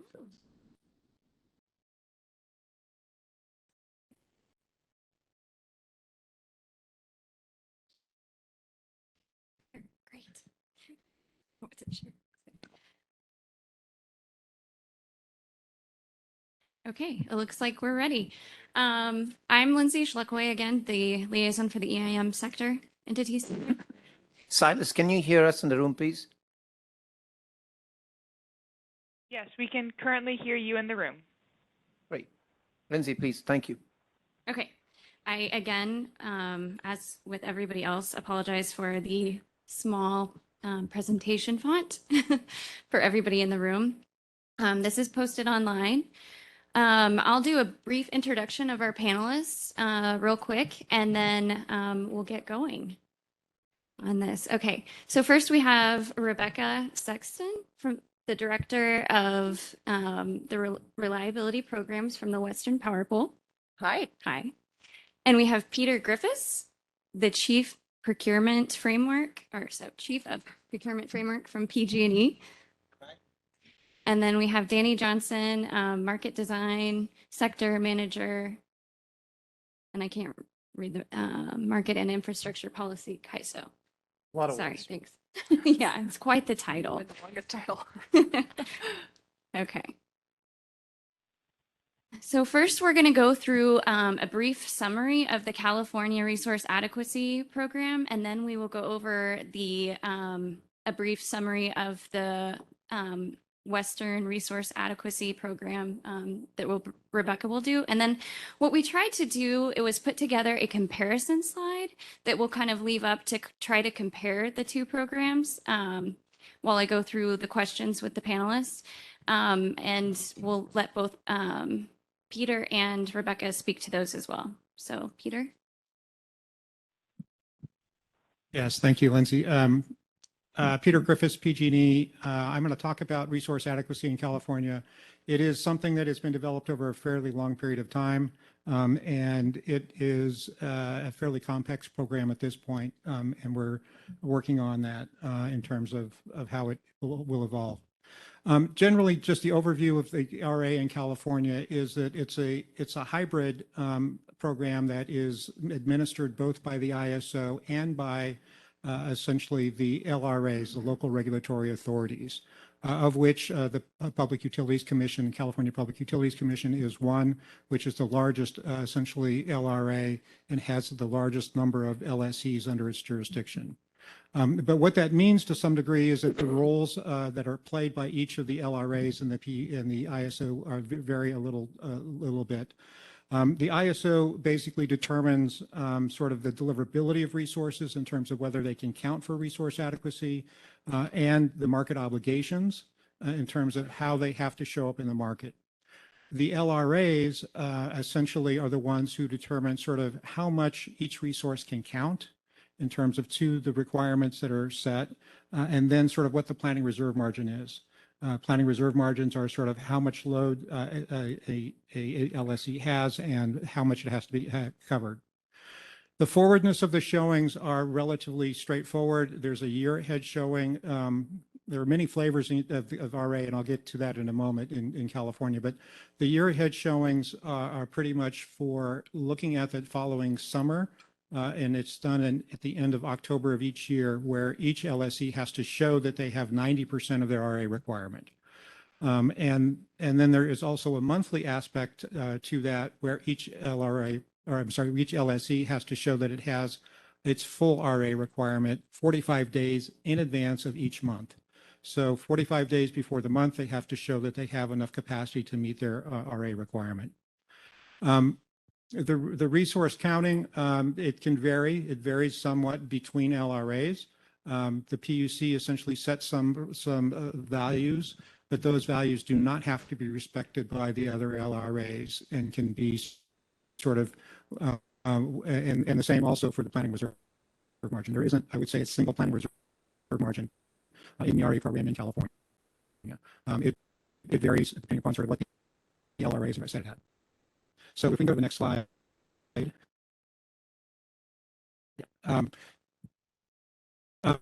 There's three types of RA in California, and this sort of evolved over time where the system RA, which is essentially meeting peak demand and focused on meeting peak demand. There's also local RA. Local RA is requirements for particular resources in particular local areas. And if you think about sort of how the systems evolve, when you are building a electrical system, you essentially trade off transmission for generation, and in some cases you need to have particular resources in particular locations to be able to serve load in those areas. And that's what defines the local area. And there are, I believe there are 7 different local areas, or 8 different local areas in California, where essentially there is a requirement for generators in those areas essentially to be contracted with for capacity to be available to the market.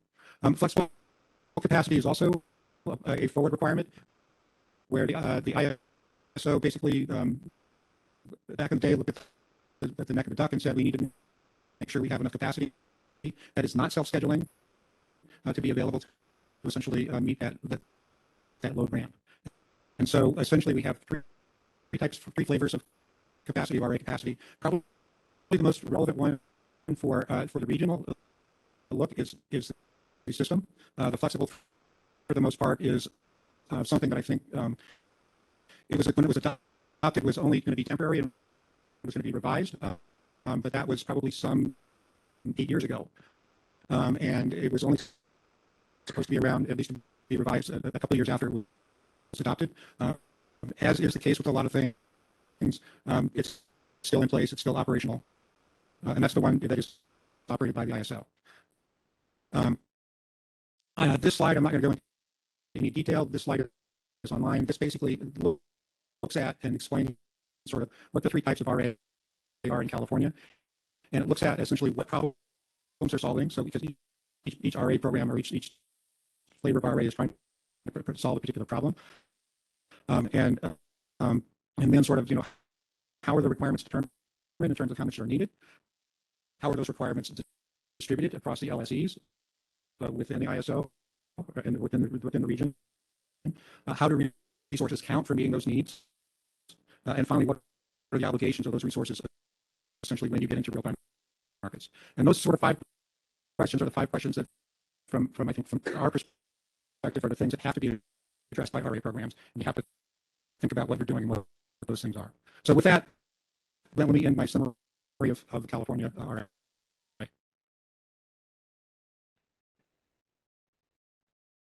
Thank you. I was worried that I put so little on slides, and now I'm the first person who doesn't have to apologize for that. So they're very high-level slides, and I'll just speak to the key components of the program. This slide is primarily highlighting that the structure of the RA program, the RAP, is certainly unusual. So we recognize that we are likely the first standalone resource adequacy program in the country, the only one we were able to find, frankly. So we know we're trying to do something kind of unique and different.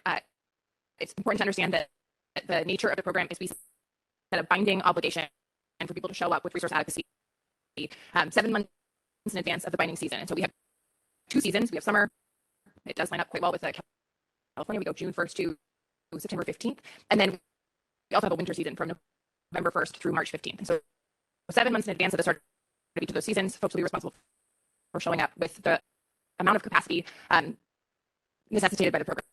So the program will set those compliance metrics about a year in advance, and they do that with an analytical model of a 1 event day in 10 years loss of load probability, or loss of load expectation, excuse me. So we set those metrics. We ask folks to submit their resources. They show us their entire portfolio of resources. We assign capacity values, the consistent metric across the whole footprint, and tell everyone what capacity value their various resources will bring to the table. And then they demonstrate sort of a bookkeeping activity 7 months in advance that they've met the metric. The value proposition of a standalone RA program, which of course becomes really important to us to all understand as we think about interoperability and how this will work with day-ahead markets and markets generally, is that in order to lower that planning reserve margin that we set at that forward time horizon, it was important that we also devised a way in which participants in the RAP could share the diversity benefit of the large footprint. And so we've devised an operations program that sets obligations for folks to show up and help their neighbors. So if we tell you, across the region, this is how much capacity we need in order to maintain the loss of load of 1 in 10, then you have a really bad day and you've got a lot of outages where you've got really high load. The expectation is that someone else has your back, and that's how we maintain that reliability metric. And it's easier to do with less capacity when we do it together. So that necessitates a binding operations program. So that's where we have an obligation that's set to participants saying you should have more than we told you might need on your first days, and you're going to have to help your neighbor. And we do that in a way that is not intended to be economic. This is just a reliability program, and so we encourage you to go elsewhere if you can to the bilateral market and settle these problems. If you're seeing this really bad day on the horizon, that you go wherever you might first, but you have this backstop of the wrap to help you get through those days.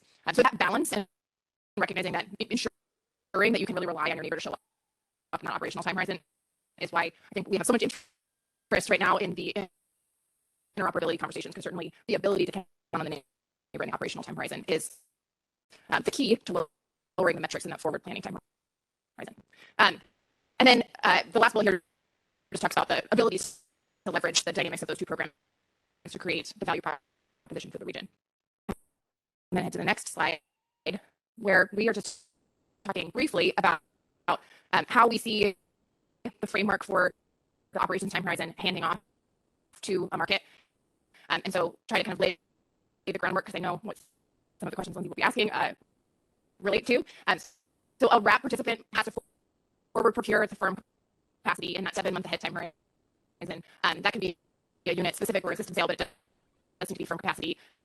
They also need to demonstrate transmission, deliverability, source to sink for 75% of those resources at the forward showing, that early showing. And then they have to deliver on firm or conditional firm when it gets to the operational time horizon. It'll be really important that they have access to those resources, else they might turn around to me and ask why it is that I'm asking them to procure that firm capacity 7 months in advance. But they would be then assessed a hold back value that they might be responsible for delivering to a fellow wrapper. And we intend to have that done before the 10 a.m. time, right? We actually intend to have it done even earlier in the day, but recognizing that the day ahead markets would want to take over and optimize what's not being utilized for those obligations. And then on the day of, again, we would look back at, if someone had said that they might need that help from a fellow participant, we would ensure that that obligation is handled before T-90 when we know that the real-time markets take place. So I think with that, we head to our comparison slide. Unless there are any questions, I guess. Let's take a quick check. Do you have any questions so far of Lindsay or Rebecca, please? Cyrus, anybody online, please? I think we touched upon a couple of There are important currently concepts. before we go no into that. questions from the online queue. Great, thank you. Guess we go back to you. I can't see to my left, so Alex? Okay. No, please, go ahead. Okay. Do you want one more slide? Thank you. Okay, so this is our summary comparison slide. It's very, very tiny. I'm sorry. It's a mystery. The RIF liaisons are taking note that they need to do quality control of our own content. I've made that a list in my 6 items for 2023. Thank you.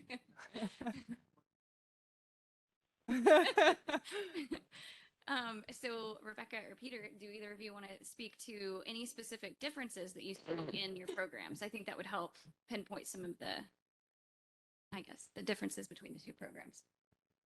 I would say the California RA program was designed at a time when there wasn't enough capacity showing up in the energy market. And so it was really designed to make sure that capacity that was going to be available did show up and bid in the energy market. And so it has a must-offer obligation that goes along with it. That must-offer obligation is a must-offer obligation both in the day-ahead market and in the real-time market. So essentially, it was solving a problem or trying to solve a problem of making sure that there was enough capacity that was in the market so that the market could optimize and essentially then do a dispatch from that. The first energy crisis in California pretty much happened because of the fact that there wasn't a must offer obligation and that generators did not necessarily have to show up in the energy market. The RA program essentially was designed to do that. So that is a big feature currently of the California RA program, is the must offer obligation. And that's a must offer obligation in essentially in the day ahead market and in the real time market.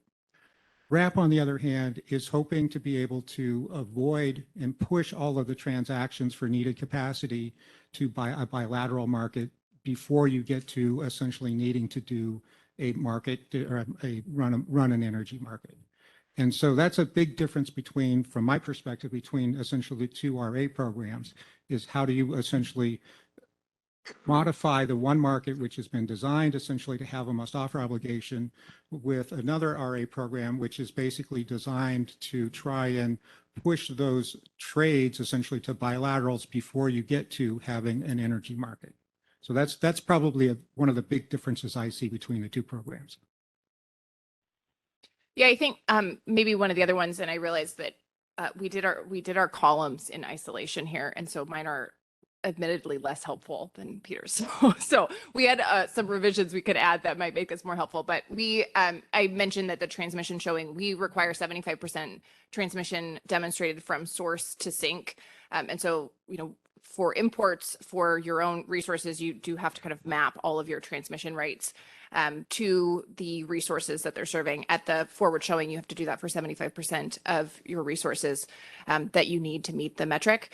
And then you do have to deliver on firm or conditional firm once you get into the operations program. So I would say that's one of the things that I'd highlight. I don't know, maybe you could speak to the requirement. Yeah, I'm going to say California. the requirement in California is pretty much is, instead of having to line up the transmission sort of as you get close to when you want to use it, you get a pre-specified sort of, okay, this resource is deliverable. And it's a determination the ISO makes to say this resource essentially can meet load anywhere on the ISO grid, is pretty much what the standard is for deliverability. But once it has deliverability, then it can count for RA. If it does not have deliverability and does not have the ability to essentially get power to the grid and there essentially meet load anywhere on the grid, then essentially it does not have, and it's not eligible essentially to count for resource adequacy in California. And that's focused, sorry, because this was a large conversation within our group on the last leg, or the California VA versus the imports, which we are much as anyone who's read our FERC docket would know, this is maybe the hottest topic. We are requiring transmission from the source for even imports. So all legs of that import. We have a comment. This is Anna McKenna. Sorry, I can't help myself, but I did want to note that with regards to the import leg, we do actually have an accounting for deliverability through what we call the MIC, the margin that we assign on the import capacity to ensure that if, that the internal load serving entities would actually have to demonstrate, if they're going to use an import as an RA, that they have to have what we call MIC capacity associated with that. So there is a deliverability assessment for imports coming into the CAISO, but you're right, from a procurement perspective, there isn't a rule that specifies that if they take it all the way to the border, they have to come in as firm transmission. But I just want to make sure it's clear that at the border, there is a deliverability assessment as well.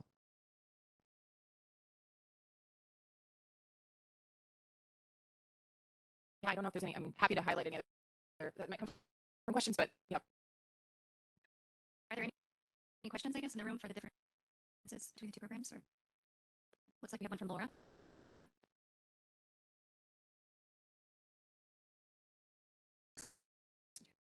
Laura, Charlize, Energy Authority. Can you talk about imports and just the identification of the source for the RA program? I was under the impression that was also a pretty big difference between RAP and California RA, is the specificity around the source of imports. The RA in California, imports into California, there's a distinction essentially between what are the ISO rules and what are the PUC rules. The PUC essentially requires that any import that's coming into California that will count for RA essentially has to provide bids. It's essentially a must flow type of requirement. It has to provide bids at between $0 and minus $15 in the energy markets, and essentially, therefore, it was likely to be scheduled. That is the requirement that the PUC has for imports for its LRIs. As I indicated before, rules other LRAs have for resource counting can vary. The requirements the ISO has pretty much, as Anna indicated, you need to have MIC, you need to have a allocation of an import capability to be able to bring it in. And you pretty much just need to have that at the border for the most part, other than the fact that when you start talking about dynamically scheduled resources, essentially there needs to be whatever arrangements there are for the dynamic schedules to take place in California. So that is a difference. Yeah, I think in the wrap, we have taken the approach to kind of, we think about it like a bookkeeping activity. So it is not a must flow. You don't have to use the resource necessarily. You can certainly offset with a more economic option if you aren't in a position where you need them. But it was really important to the group to make sure that they were all physically firm resources. So you need to identify the resource. You can use the system sale, but you do have to show the entire system or have an attestation that it's not double sold. So that was a really, really important dynamic of the wrap. And the group was pretty dedicated to that idea. Yeah, let me add a little bit there too. In terms of part of the reason why the PUC went in that direction with the must flow was because of the must offer obligation on the imports the ISO has, which is it's not a must offer on the day ahead and the real time. It's only must offer in day ahead. And so what was happening is we were seeing lots of people show up with saying, I'm going to bid in the day ahead market with a resource, it'll count for RA. I'm going to bid at the price cap. Oh, once I've made that bid and it's not taken, my RA obligation is gone. And so to be able to address that, essentially the PUC really wanted to move to making sure that came in and flowed. And that's why the PUC essentially added that requirement. Okay, that also seems like a big distinction between the two programs. And then my last question is about the PRM and how that's set for the California RA program. Is it based on the output of the LOE study, the 1 in 10, or how is the PRM set compared to the wrap? That's a good question. I would say over the last couple of years, there has gotten a lot more focus in California on how the PRM is set. Originally, the PRM was set at 15%. It was set at 15% essentially by an analysis that was done probably in the, I want to say, probably the 2006 to 2010 timeframe, and it pretty much got pegged at 15%. Once we started having issues with whether there's enough capacity and whether it's the right type of capacity, there has now been a focus to focus on sort of what the PRM is, particularly at the PUC. The PUC essentially has moved up the PRM from 15% to 16% for 2023 and to 17% for 2024. At the same time, the PUC has basically said, we need to do an LOLE study where we're essentially going to be looking at and establishing what the PRM is. And that the process now is ongoing at the PUC. And that's why if you look on the slide, it basically says 2027 TBD. We don't know yet exactly what it's going to be, but it will be set at something based on probably an LOLE type of analysis at one event in 10 years. Yeah, and maybe to further, speaking of the slide, so we do modeling on a seasonal basis. We model for summer and for winter. We then do an adjustment to provide a monthly PRM. And so you do see that the PRMs range, they're higher in the more shoulder season, so like a March or a November, because the load is lower, but the variability is still there. And so we see that we still need a similar, slightly less, but similar amount of capacity. It's just divided by a smaller amount of load. So we do set a separate PRM for each of those months. We recognize that's a little harder to keep up with, but it was pretty important to make sure that we were doing a monthly showing because we know that the capacity contribution of various resources, especially in a very hydro-rich region, would change a lot month to month. So we recognize that. We recognize we needed to vary the PRM for that reason, but then the PRM will be set annually based on those loss of load expectation studies. It's set in a binding manner 2 years out once we get into the swing of things. And then the advisory numbers are given. So the 2027 number is just a look ahead, but that is likely to change based on the changes in the footprint and participation, as well as updates to the methodology.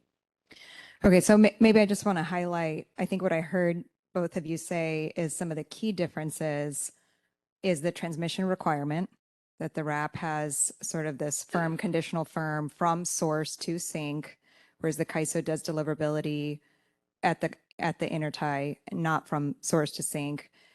Imports, wrap, source has to be identifiable, more checks around double counting, preventing double counting. And there's a must flow in the California RA. And then lastly, the PRM is set based on the 1 in 10 LOLE for the wrap. And in the California RA, there's been a pretty consistent PRM that's been flat, but it's looks like there's some work being done on potentially using some type of LOLE 1 in 10, not sure, all in discussion right now. Is that? Yeah, no, I gotta say that certainly the PRM discussions at the PUC taking place now are certainly in the RA proceeding. The commission has indicated they'd like to see a single PRM for all months of the year, all hours of the year. When we look at sort of what we're doing with the other aspects in the PUC, with going to slice a day, it's not clear that having a single PRM for all hours of the year makes sense. It might make more sense essentially to either do it seasonally or to do it on a monthly basis. Certainly the resource counting is going to be done on a monthly basis and has been done on a monthly basis. And so, all of that is in somewhat in flux.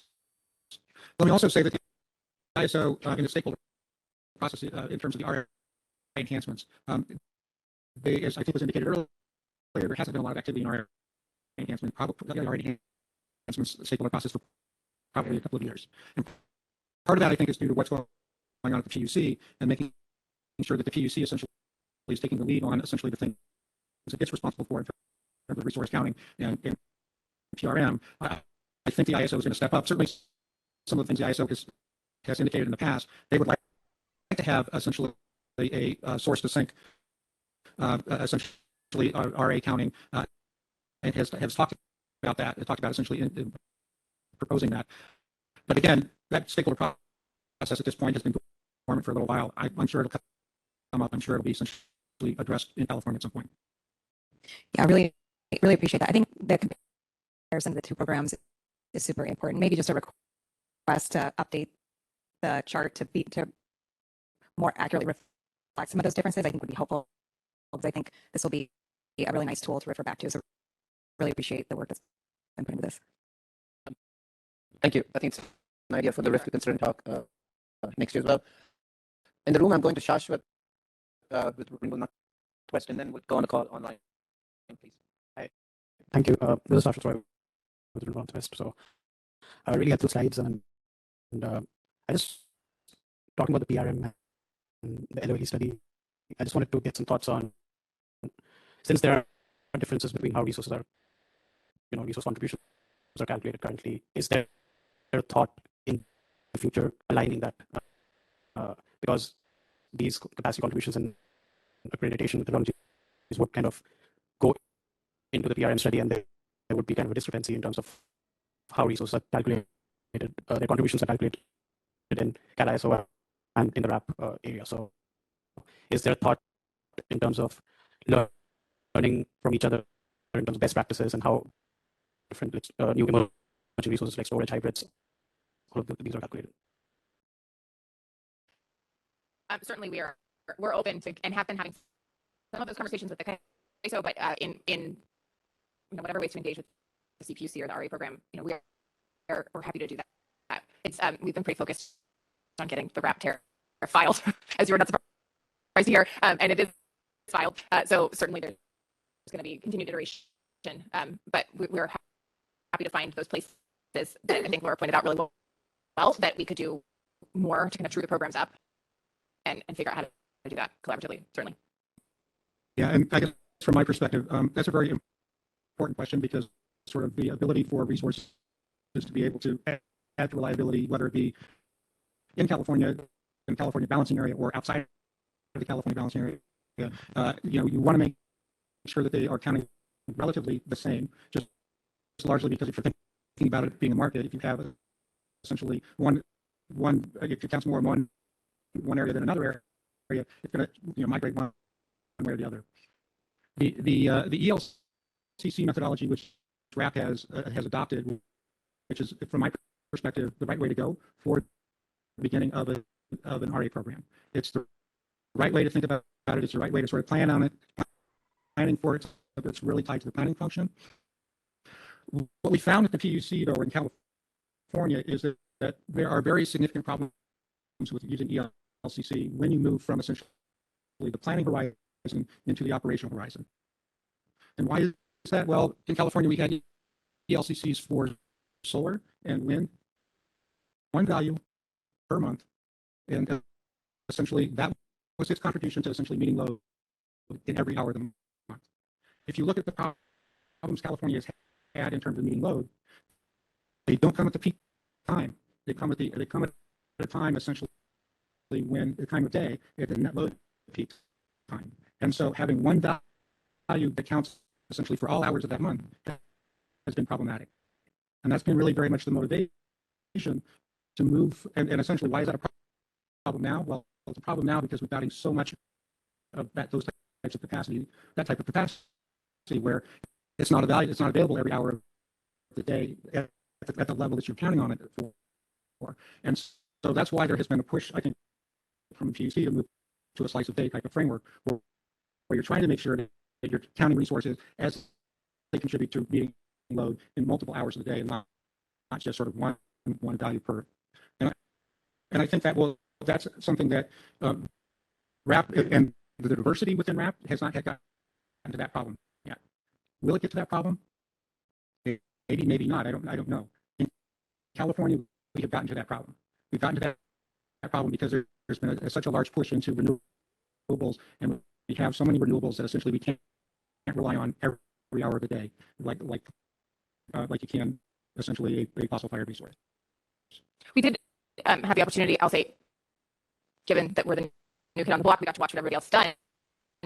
We kind of learned from that specific problem, and when we do the ELCC, we assess for in the case of solar 2 regions, in the case of wind 5 regions, and we figure out what the capacity value of all the installed solar is for that zone, and then we allocate it to the individual, wind farms or whatever, based on their performance in capacity critical hours. So that's how we took account of that. We looked at, we have a historical data set that accounts for the current penetration of those resources, and the import capabilities of the region looks at basically a historical tenure look at what would have been the critical hours, and then looks at how those resources would have performed or did perform on those, and that's how they get their share of the ELCC. So we do feel like I can't say we're going to avert that problem because it probably comes for all of us, but we did try and get ahead of that problem by figuring out how to appropriately allocate the ELCC in a slightly wiser way. Yeah, no, and that makes sense. It makes sense to sort of move in that direction and to have it be done in that sort of way where you're looking at the hours you think will be critical. Right. The problem to some degree is the hours that are critical now are not necessarily the hours that are critical in 5 or 10 years, particularly if we see things like the electrification of the transportation sector. We're looking at having problems probably in the middle of the night because of sort of the way things are likely to lay out. So that's part of the other reason why we're sort of making that jump, or thinking about that in California. But it's the right way to do it, particularly if you're starting an RA program. That's the way you want to do it. You want to have a consistently way to count resources, because you want to be able to trade those resources and have them be able to function in the way you want them to function. Appreciate it. Thank you.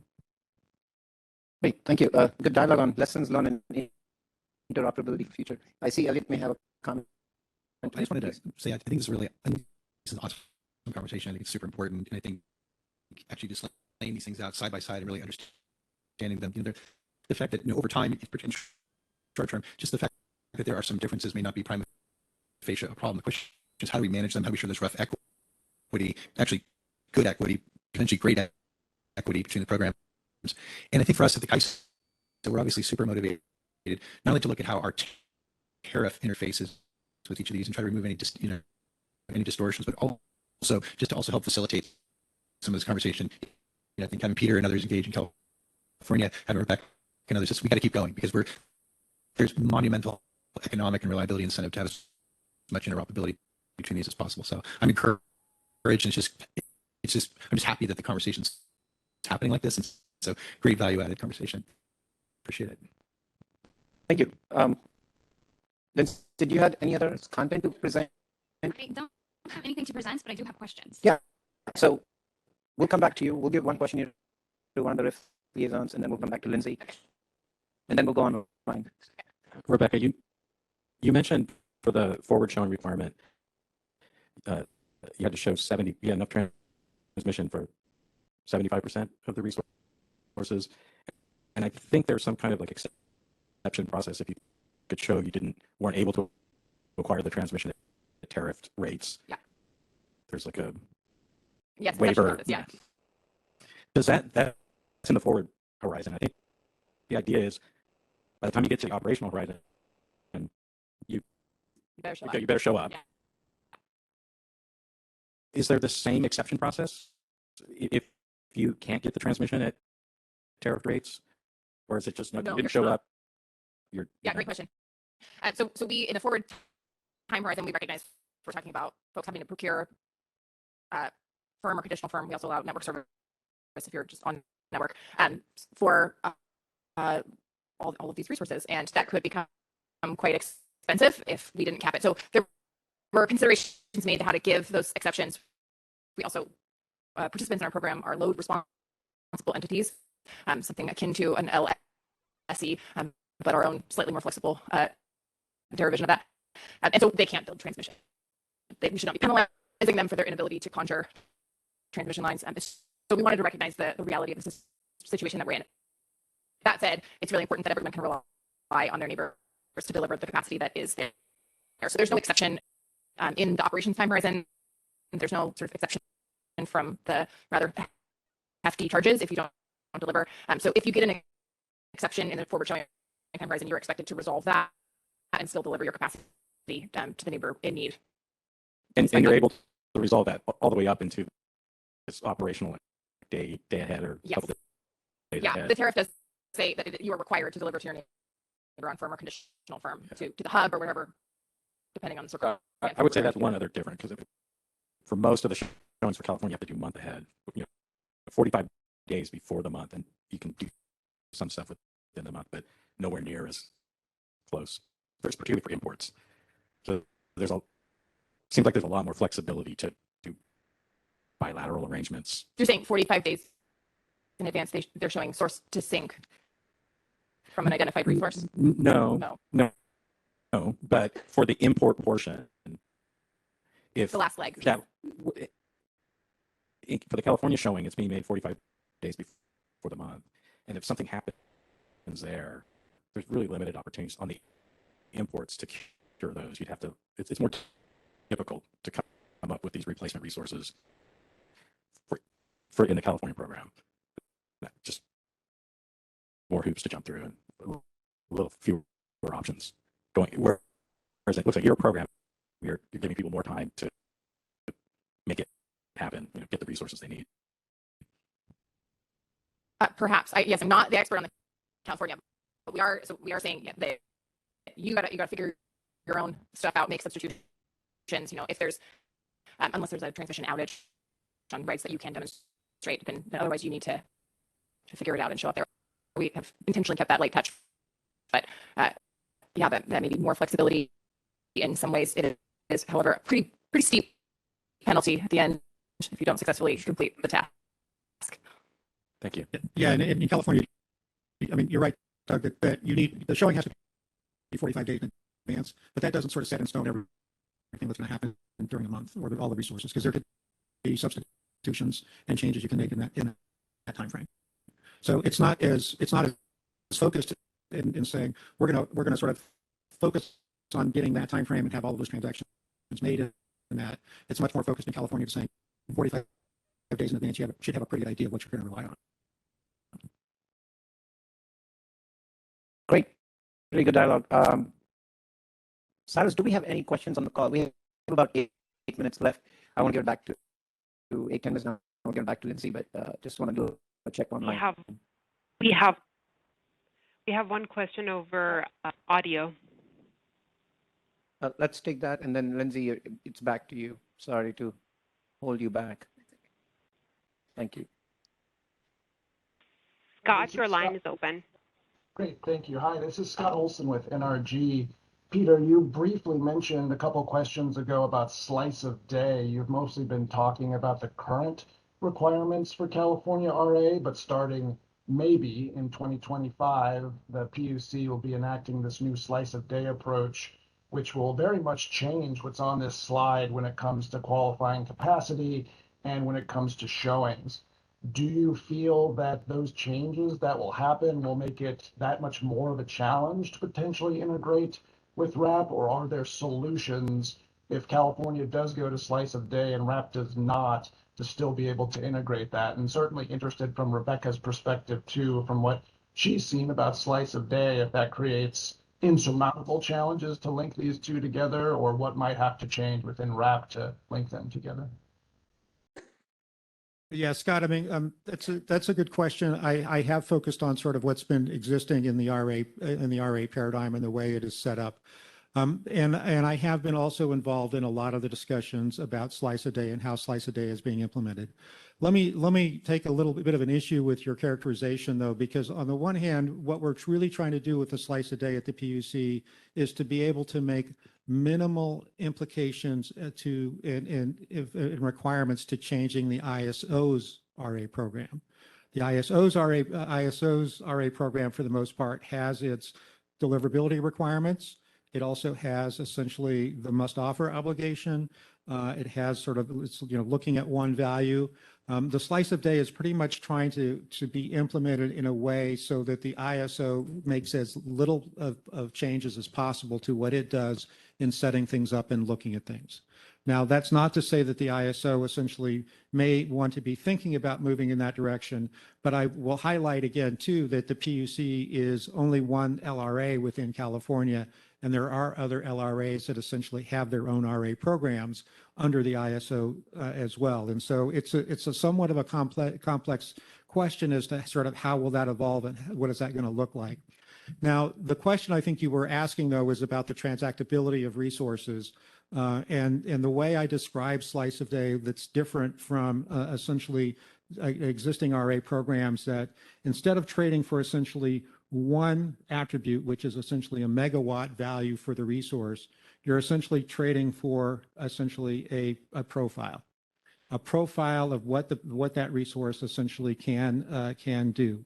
So we're moving from a market that is a single attribute type of market to a product that has multiple attributes. Those multiple attributes are sort of what can it produce in each hour of the day. It is a more complex market. We are trying to keep it to a point where you're only trading a resource at a time. You're not trading individual pieces of the resources in terms of some hours and not other hours. And so we're trying to keep it sort of at that level with a slice of day. Now, is that going to cause a problem for interregional trading? It will make the trading perhaps a little more complex, for sure. Particularly, is it going to dry up the imports into California? That's a good question. I don't know that we know the answer to that at this point, but it is something I think from certainly from my own personal perspective, it's something that I think we need to think about doing if we're going to be able to try and move in the direction and make sure the lights down.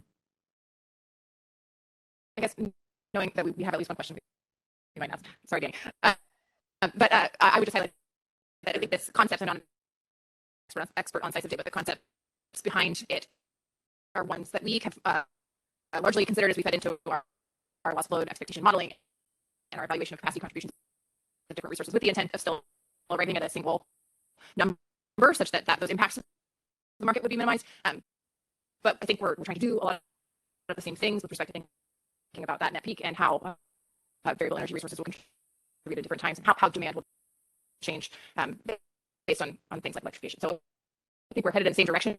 We are accomplishing it different ways. I think if we're going to head for the interoperability, perhaps, that it's possible to not need to true those things up if they wind up in the same space. If everyone thinks that you wind up in a place that's fair, that's parity, there's a way to do parity. So I don't know that it depends on the objective. Is the objective to make the RA programs identical, or is the objective to make sure that you can trade with each other and be in a market together? And I think you could accomplish some of those things in various ways, depending on what we want to do. All right, I'm going to go ahead and move forward with my questions. So this is kind of a pivot to more of an EDAM discussion and how will this work with the market. So I'm going to ask Danny some questions about this. so I was wondering, CAISO's thoughts of the EDAM market design that respect both RA programs while providing the most availability of resources to the market. Specifically, will resources that are used to meet RA requirements be available to the market?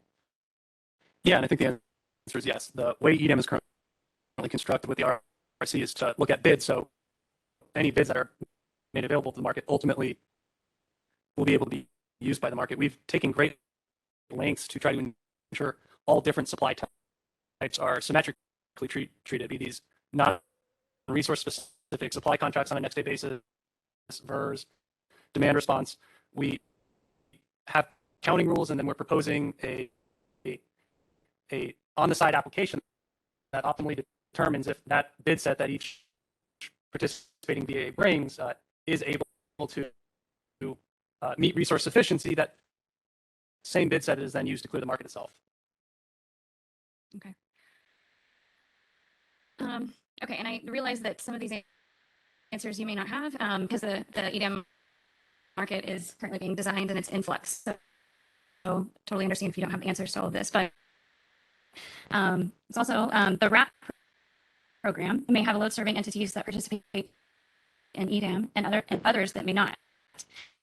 Has CAISO thought about how EDAM can respect the holdback that at times may be required to support load serving entities located outside of the EDAM market?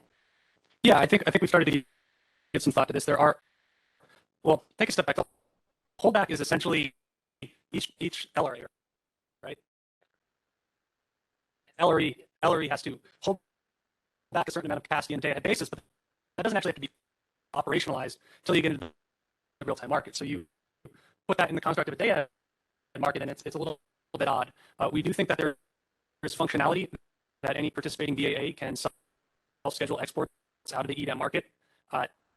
You would show capacity in your RSE to support that export that would be added to your obligation. That would ensure that that holdback is deliverable to whatever agreed upon delivery point. I think you have a couple centroids or maybe alternative delivery points. So we can facilitate participation that way. Alternatively, a VAA could just, in the real-time market, exercise their rights that are underlying and ensuring that deliverability. There may be redispatch costs, which they could be exposed to, but that is an alternative mechanism that each VAA will have to decide how they want to ensure that their holdback is deliverable. But we have multiple options. Okay. Are there any concerns that the stakeholder should be aware of? Is it just the redispatch issue? Well, I think it's not a concern, but everybody does need to be aware. It is a financially binding day-ahead market. So if a VAA does go that route to ensure that there's a holdback there is a potential cost to that. Okay.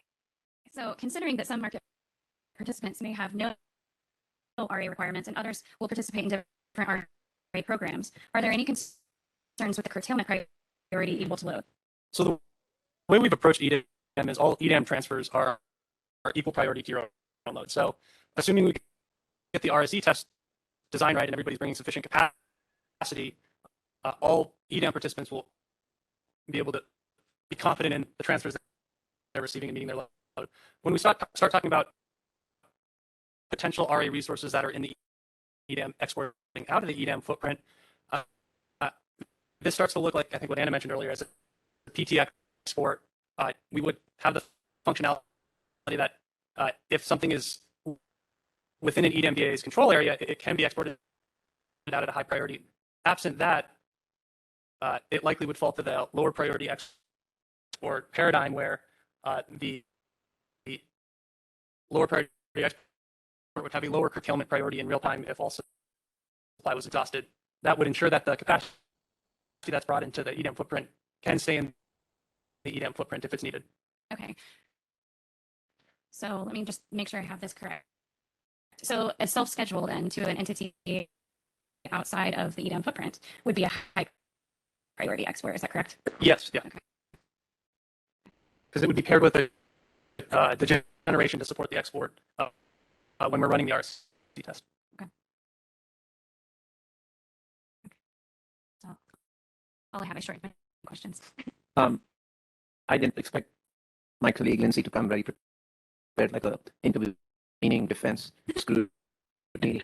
But the style of asking the questions confirmed. Note ref liaison colleague, somebody came very prepared for their session. Never mind. Thank you. Thank you. Any questions or any last minute thoughts from anybody else on the panel, please? Rob or Elliot, any follow-up response or rebuttal? Oh, please. Yeah, I'm not going to say, I just want to echo what Elliot said in terms of these are very important conversations. And we need to work this out. We need to work it out in a way that's going to work for people within the entities within California, as well as the entities outside of California, those that are participating in RAP, those that are not participating in RAP. I mean, this is something that needs to be worked out in order to make sure that we are very, bright-eyed about what we're doing or wide-eyed about what we're doing and why we're doing it. And so let me just echo that. Probably lots more conversations need to take place, and we need to coordinate more. And I think from a California perspective, we're perfectly willing to jump in and roll up our sleeves and make that happen. Yeah, I just want to, there's lots of subtext and lots of nuances here, but I just want to kind of reiterate my optimism. Tomorrow we have Sarah Edmonds who's going to be on a panel with Jan and John Hairston and Karen Douglas from the California Governor's Office. I think that'll be an opportunity also for those four key voices where we all recognize what's at stake to figure this out. Just a tremendous, and so I'm super encouraged. I actually was pleased to see just how far the conversation has already come, and now, and certainly for the CAISO, we're going to be right in the middle, trying to make sure that our tariff can really harmonize across the platforms. So great conversation. Really appreciate it. Thank you. And thank you again to the panelists and Lindsay for helping organize and convene this. And thank you to Matt Kakar. I think Matt and Lindsay worked on this together, so I appreciate it. Yeah, thanks, Vijay. I do want to say, Elliot, you do have a crystal ball. So when I asked the question earlier about, what's next after EDAM, this is the kind of conversation, right, about all these, how do we create a seamless market? How do we, do things that are directionally consistent with where we want to go? I think this is the conversation. Right, and approach it from a really deep-seated, legitimate spirit of collaboration, right? We've built a lot. Let's go build it. And this is the stuff we got to sort out to keep going, right? So, yeah, thanks. And I just wanted to state, we will go ahead and update the comparison slide for everybody. I'll add more detail and more columns so that we can see clearly lay out the differences between the programs. Can we also increase the size? Of course. Thank you. Thank you. Great. We'll take a short break. Thank you, everybody. We're going to take a 10-minute break. To be very short, it's 3:30 Pacific, so we'll convene back in 10 minutes. And an announcement for everybody. There is a reception at 5 o'clock across the convention center at the Sheraton. We have a few sponsors. I'll want to thank them later when we can all hear everybody again. Thank you. All right.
We're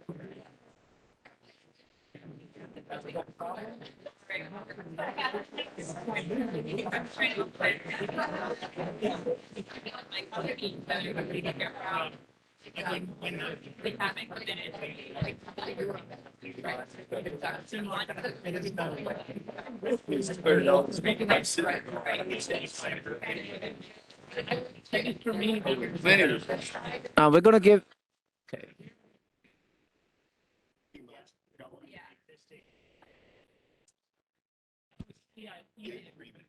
We're going to give about 5 more minutes.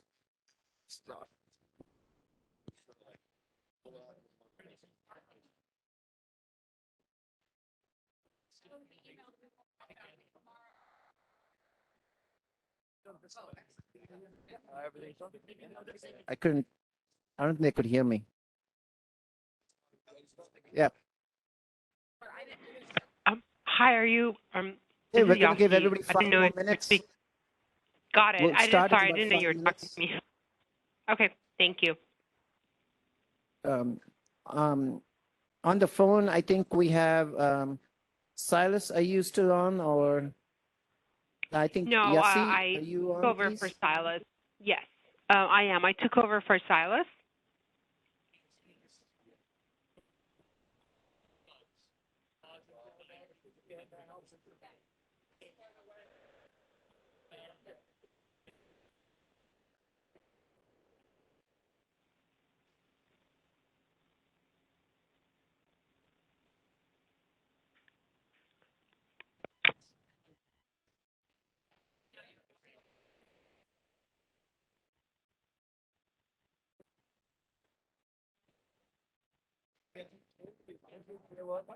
I hope he says he can't hear. He just said he's really scratchy. He's gonna call in. Yeah, I think it's been a great discussion. Thanks. GM was a very good one, and his RA both been very good. 5 minutes. I need your help. So allowing people back. Because next 5 minutes. Thank you. So that's here. Anybody? Yeah. It's just been fun. Everybody. Like a representative. We have somebody on there for our company that's not. Holly Taylor. Most of us have anything for it. You know, contracts. Okay. Yassi on the phone. Can you hear me? Yes, I can.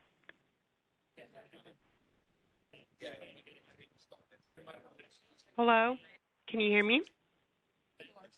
We're going to start in 5 minutes. Okay. Did you check with? So they're both on, but they're just like participants. So I guess if you could ask the. Yeah, I'm trying to get contact. Actually, RA needs to speak. Online. Yeah, exactly. I've not got the message yet. I think once I get that, we can right. Yeah. I think they should open the line. Yeah, I think what we need to just keep them on all the time. Yeah. Yeah. So, what you could do, you're not online. Okay. Can you have them text into the chat to the panelists? It's the same message. We're going to be panelists or speakers on the next item. Could you please unmute us? That'll be another thing they could try doing into the chat, like that's on the, fine.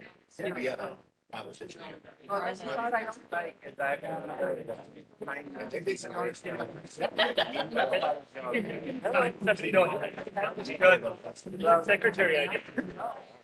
There is such a thing. Well, they're not doing their good. Well, it's the end, technically, that's standard job. It kind of went back and forth and Well,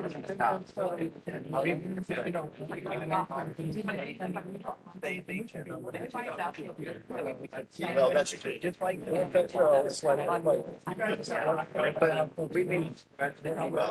Yeah, I don't know if we need a market analyst. This needs to. Yeah, so different thing happening over that thing. Right, yeah, no, like I read on either class, and I'm not, and that is being similar with the, like the possible mention. Okay, even if we come to yeah, I just think, yeah. Then you be here, it's good to help her with I can see on the camera, and I see that. So, you know what happened? I thought John was gonna stay. Well, John.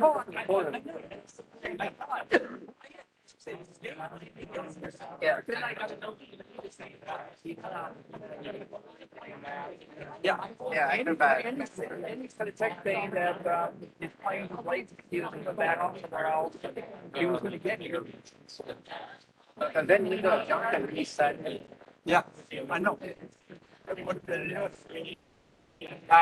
you see that again? It's really close. We're gonna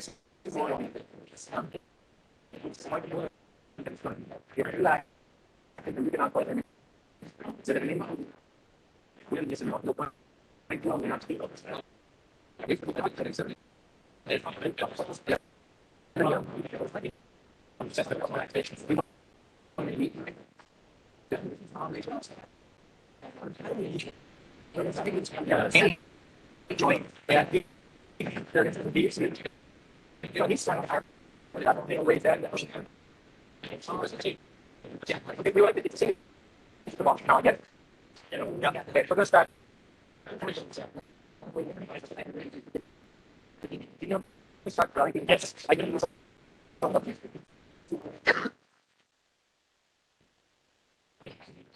It's full. You can put out to the back. No, yeah, yeah. Right. To me, please start the meeting. Start the breakdown thing, but start the meeting. You don't mind joining that. Thank you. We're starting the meeting if you don't mind. You're welcome to join back. But we're going to be 20 problems. Okay. Yeah, I'm going to try it here. So I can start the conversation, but there'll be a reception at 5 at the Sheraton, but you can pass more again. We're going to start the meeting if you don't mind. Thank you. So we're going to start the meeting. Yep. Hello, can everybody hear me on the phone? Yasi, can you hear me, please?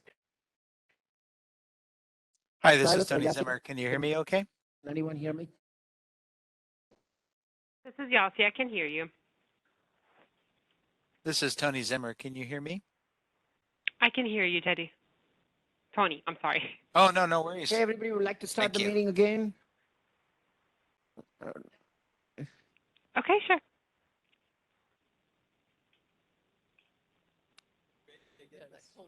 Please go ahead.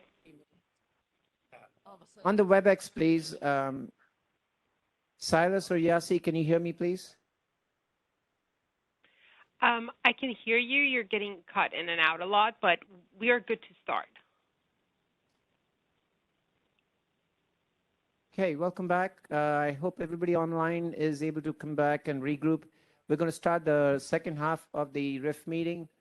Before I get into the details of the agenda, the next panel, I do want to touch upon a good news is we have, and I'm going to need the help of the sponsoring entities to hold me accountable, but we have Brown Blazing and Win, we have Energy Strategies, Flynn RCI, Gridwell, Independent Energy Producers, Thomas Coburn LP, Vistra Energy, and Western Power Trading Forum. A big thank you to these 7-8 entities for sponsoring a reception. We have a reception planned by on behalf of the RIF by these entities who've been very kind to donate and support the CalISO. At the Sheraton Hotel, which is right across the convention center. We'll have a reception from 5 to 6:30 p.m.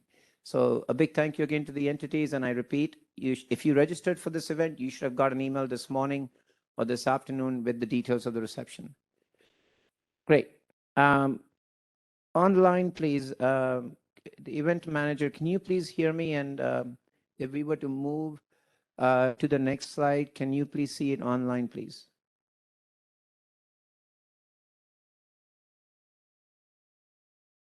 Okay. Can someone from the attendees put in the chat box? I think I can see it here, and not sure the event producer is able to hear me. Okay, This is Tony Zimmer from NCPA. I can see the slide if you can hear me. great. Thank you for helping confirm. I was wondering if I'm calling Mars. Thank you. Okay, we're going to move to our next agenda item, another exciting one after two really good topics, and this is all on transmission. I give it to Doug Boccioni, who's the sponsor of this discussion item, and Doug, please take it over. Thanks, Vijay. I want to start by introducing the panelists to talk about the existing rights, the transmission rights discussion. I have Suni Jones participating online. She's the manager of energy scheduling and settlements for the San Francisco Public Utilities Commission. She joined the SFPUC 11 years ago. Prior to that, she worked for PG&E in their electric transmission rates department. Tony Zimmer is also participating online. He's the Assistant General Manager for Power Management for the Northern California Power Agency. He's been at NCPA since July of 2000 and is currently responsible for NCPA's scheduling coordination and dispatch functions, power pool operations, portfolio management activities, interconnection affairs, and regulatory activities associated with the NCPA pool. With me here in the room is Deb Levine, who's the Director of Infrastructure Contracts and Management at the California ISO, where she's responsible for the preparation, negotiation, and execution of all regulatory contracts executed by the ISO. Prior to joining the ISO nearly 25 years ago, she was the Manager of Power Resources for the Metropolitan Water District of Southern California and worked in resource planning and power contracts for Los Angeles Department of Water and Power. So as you could go ahead, BJ. Before you go further back into the details, Doug, I have a request for the event producer. Can you please unmute Sunita Jones and Tony Zimmer or move them into the panelist section, please? And I understand you can't hear me, maybe, so I put the same message in the chat box as well, if you can hear me at least. Yeah, it sounds like Tony's already been unmuted. Hopefully Suni is by the time we get to her part of the presentation. So, and as you could tell, that each of the panelists has quite extensive experience with transmission rights and transmission contracts, and I think we're going to enjoy a good discussion for the next 40 minutes or so. What we're going to cover is Deb's going to talk about background related to existing transmission rights, and then we'll hand it over to Tony Zimmer to talk about NCPA's ETCs and transmission ownership rights. And then Suni will talk about San Francisco Public Utilities Commission's rights. And then what I want to do after that is have a little group discussion about lessons learned among the panelists, and we'll open it up for questions from the RIF participants. So I'm going to turn it over to Deb. Thanks so much, Doug. So ETCs and TORs, I understand, I just got here a little bit ago, but I understand it's been a bit of a discussion today. So existing transmission contracts are contracts that an entity has, and they've purchased rights on a transmission owner's transmission line. A TOR, a transmission ownership right, is the entity that owns the line, probably operates it, and is using it for their own load. So that's the difference between ETCs and TORs. In the CAISO tariff, you'll also see something called existing rights. And existing rights, when you start to read the tariff, you see the words existing contract does this, existing contract does that. But it's really a right that you have that's in the existing contract. So to differentiate between the document itself and the right that you have, that's why we have the definition of existing rights. So those are the three main definitions in the ISO tariff that cover the use of existing contracts. In essence, what the existing contract gets you, or a transmission ownership right that you've turned over to the ISO, is highest scheduling and curtailment priorities. So you're on first and off last. You have protection from nodal pricing. We go ahead and you'll actually have a contract reference number for each one of your transactions so that we know to back out the congestion, because you've already purchased your transmission through your transmission contracts. So why should you have to pay for congestion? And you've already paid for the cost of the transmission. So you don't pay for the transmission access charge. Or if you're wheeling in, you don't pay for the wheeling access charge. You've already paid it. You're not going to pay it twice.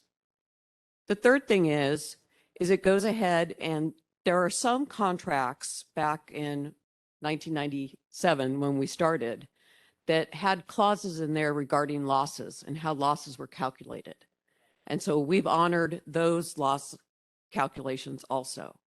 Most of the contracts in the OATs today don't have loss components to them, but to the extent that they do, we will go ahead and honor whatever the existing contract has in it for losses, consistent with those terms. And obviously, if you're an entity that owns the transmission, at the time when this all started, I was actually part of the Yellow Book and the Blue Book that the PUC started out with, and then they formed the steering committee. I was on that, and then the trust advisory committee. I was on that. But at the time, I was the principal engineer over the power system for Metropolitan Water District. And for those of you who don't know, they're the wholesale water broker for all of Southern California. It's a desert. They have no water. The only way to get it there is to pump it in. So we had huge contracts with a lot of different utilities to make sure that we had enough electricity to use for our pumps to get the water into Southern California. So when we first started, I was on the other side of the table, like most of you are today, going, okay, what are you going to do to my contract? I've had this contract. It's good for another 30 years. I don't want to lose my rights. How is this going to impact me? So what the ISO has ended up doing is going ahead and looking at each one of the contracts. What are the rights? How do we go ahead and, in essence, give you what you have today in the nodal market world? And that's what we strive to do in translating all of the existing contracts. If you are a transmission owner, as an example, Metropolitan owns its own 230 kV transmission line that goes from Las Vegas down the Colorado River and then into the LA Basin. They still own that line today, so they have full rights to use that line. And we've got, CAISO has an agreement, operating agreement with them, that to the extent they're not using the line, they allow us to put the balance of the megawatts in the market. So there's those kind of relationships also. But bottom line is we try our best to honor the existing contract, whatever that contract terms and conditions may be. See if I get the right direction. So as far as how do we get this information? Early on, the ISO said, we're not going to get into the middle of a contract between two different parties. We don't know what the relationship was, what the terms and conditions were at the time. It's up to the two parties to give us what we call the transmission rights and transmission curtailment instructions, or TRTC. And luckily, what ended up happening, there's a clause that says if the two parties can't agree, the ISO will try to go ahead and facilitate a resolution of any issues with contract TRTC rights. Thank God, when we started up, we didn't have any issues between the participating TOs and the contract holders as far as what rights they actually had. Those were all turned over to us. We went ahead and took each one of those contracts, established what the requirements were as far as timing. How long can you hold those rights? Can you hold them just through the day ahead? Do you have them in the same day? Do you have them 2 hours before, 20 minutes before, or after the real-time market runs? What are all the different characteristics? How many megawatts? Where is it coming from and where is it going to?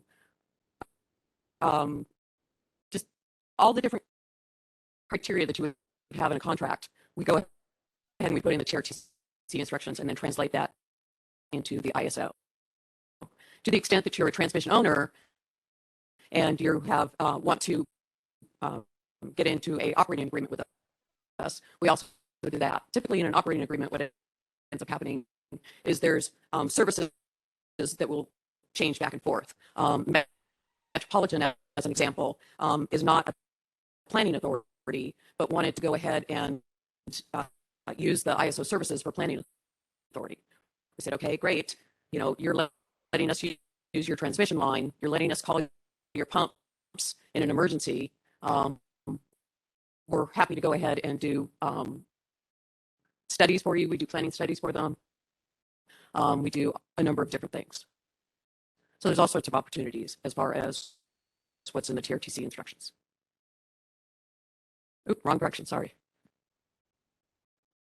So getting into a little bit more detail, it does have the scheduling priorities, curtailment priorities. In some instances, there are some paths where it's pro rata curtailment. That's great. There are some paths where one entity or two entities might have a higher priority. And as an example, on the COI, California Oregon Intertie, 4,600 megawatts, it turns out WAPA doesn't have to go ahead and start curtailing until the total transfer capability across the line is at 1,600 megawatts. We incorporated that into the TRTC instruction so that WAPA wouldn't lose any of its rights until it actually got to that level. It's really that much detail goes into all of these things. You know, what is the duration of the contract? Is it a monthly contract, weekly contract? Is it a 50-year contract? Does it change over time? Does it change over the seasons? You know, what are all the different provisions? Do you have to provide ancillary services for it? Are you required to do that as part of your contract? Or can you purchase ancillary services out of the markets? It gets into that specific detail. So we do try to go ahead and make sure that all the different attributes that you have in your existing contract, we cover in the TRTC instructions. And I think we're on to Tony. Thank you, Deb.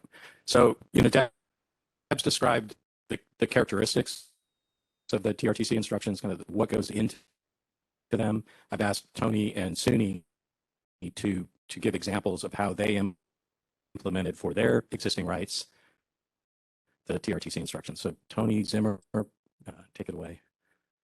Great, thank you. And just a quick technology check. Can you guys hear me okay? Yes, we can hear you great. Okay, excellent, great. And thanks for the opportunity to share our experience, just to set a little bit of context as to, you know, how the NCPA members operate and ultimately how we worked with the California ISO to model and establish our existing transmission rights as ETCs in the context ISO. Just wanted to describe who NCPA is. We have a number of members that are predominantly municipal utilities located throughout Northern and Central California. So on this map, the little gray dots reflect where all of the NCPA member systems are, but we also have a number of generators that are interconnected to the ISO system that deliver power to those members. And each of my members have been in operation for many years. So we were originally taking transmission service from PG&E, and under some of those older contracts, we had existing transmission contract rights that we used in some respect almost like a point-to-point scheduling right to move the output from some of our remote generation to our members. And when we, back in '98, moving into the early 2000s, as my members were being incorporated into the ISO market structure, there was a recognition that some of those existing contracts may not fit, you know, the anticipated model design of the ISO, more nodal based model without the explicit point-to-point rights. And so one of the key things just wanted to point out on this slide is many of my members have been around for quite some time, and they have facilities that have been around for quite some time that are all interconnected to PG&E. So really, I view the exercise of, you know, modeling the ETCs and the existing market structure is to continue some of those provisions. So if we can click to the next slide to get a little bit more into the meat of it.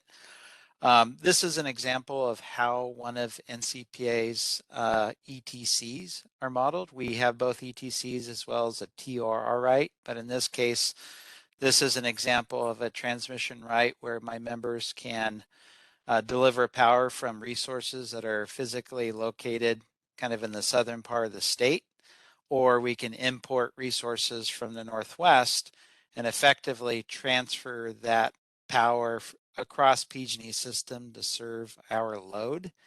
And in this model, this really represents more of a bidirectional design, where under this existing ETC, and as Deb noted, all the ETC rights are described in what's referred to as a TRTC model, or a transmission rights model that identifies and each of the individual subcomponents of that right. So if we look at this example, I can import or bring power up from Southern California through Midway and ultimately transfer that through PG&E system to what's referred to as my custom lap. And when we schedule that with the California ISO, we have to provide certain information to the California ISO. Deb noted the details of that. They're called CRNs, where we basically not tag, but we identify in our schedules that we are intending to utilize our rights, and we include the CRN information in our schedules. And in that specifically, we identify the combinations of different segments or paths that we're scheduling across to deliver power from our resources to our loads. And really the purpose of that is those schedules, I think as Deb noted, maintain a higher than average scheduling right. In fact, one of the highest scheduling priorities in the ISO. And I believe the ISO enforces that scheduling priority through the use of what are called parameter rates. So in essence, those schedules would be cut last in the event of issues with lack of supply in the system. And when we schedule across these different combinations of paths, we also receive the perfect hedge settlement. And as Deb noted, in essence, any congestion that's represented by the difference in the prices between the source and the sink are effectively reversed, as so therefore the settlement is kind of neutral when it comes to the context of congestion. But in this design as well, and folks may be familiar with it, but the load is described in this example as a C-lap or custom lap. And the reason for that is in the case of NCPA, again, on my last slide, we have many members that are located in geographically distinct areas, but in the California ISO full network model, their individual takeout points, or their points at which they basically take power off of the ISO system for delivery to their customers. This ETC actually serves multiple utilities that are treated as NCPA members, and we schedule them as a single entity. But in that custom lap, we work with the California ISO to identify, what percentage of the power that we're delivering goes to member A, B, C, or D. So in the context of that custom lap, it actually includes details that describes where the power is ultimately flowing to what specific nodal takeout points. And that allows the California ISO to also account for the actual flow of power over their system to ensure reliable operations of the system.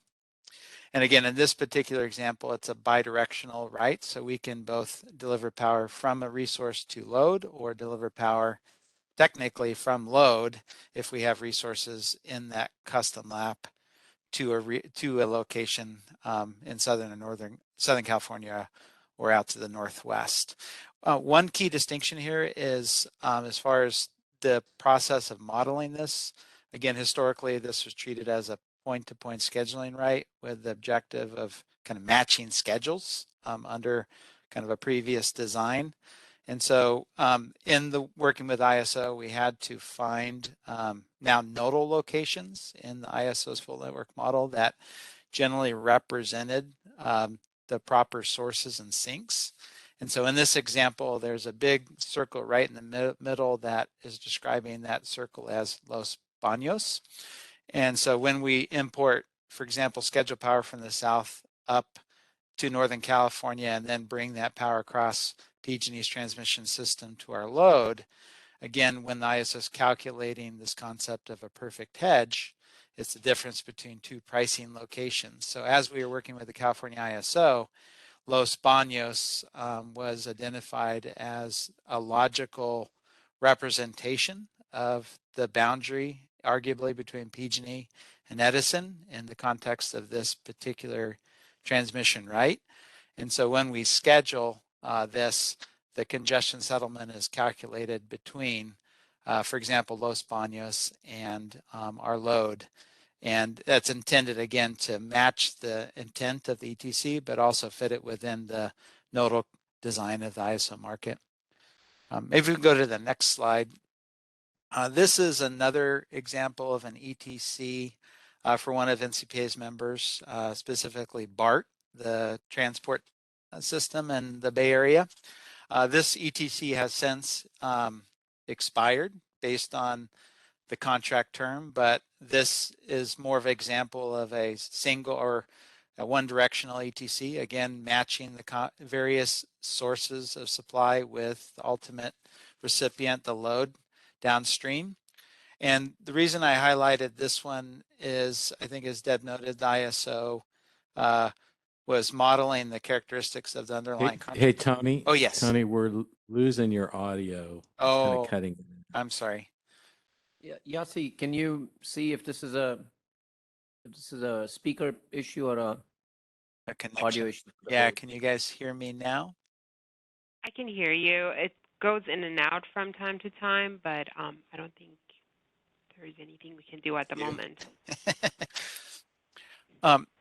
So I get, yeah, so if you can hear me, I wanted to provide this as another example where while there's a single load that's receiving the delivery, in the ETC model, you can model multiple sources that are serving that load. And under this previous ETC right, there were 5 distinct resources or supply sources that we could schedule in combination with each other to serve load or individually. From a mechanical standpoint, when you schedule an ETC in the ISO, you have to schedule a matched or balanced schedule where the quantity of the sources have to match the scheduled load or the export from the ISO. And that really mimics the historic design of the point-to-point scheduling, right, where you're effectively scheduling a balanced position from source to sink. But this ETC has expired. So in the context of the ISO, some of the ETCs are evergreen in nature. So the SOTP, right, that I described on the prior slide is considered evergreen as long as that arrangement is in place. But to the extent that a contract does terminate or has an end date associated with it, generally my understanding is then those ETCs tend to be removed from the model. So that's one example of this. In light of maybe the challenges on my audio and also to be respectful of time so we can have time to have a discussion and answer questions, I'll pause there and turn it over to the next presenter. Thanks, Tony. Hopefully we have Suni Jones online. Operator, if Suni's Jones's line, if you can identify that and open it. Suni, your line is unmuted. Suni, I think I heard you. Can you hear me?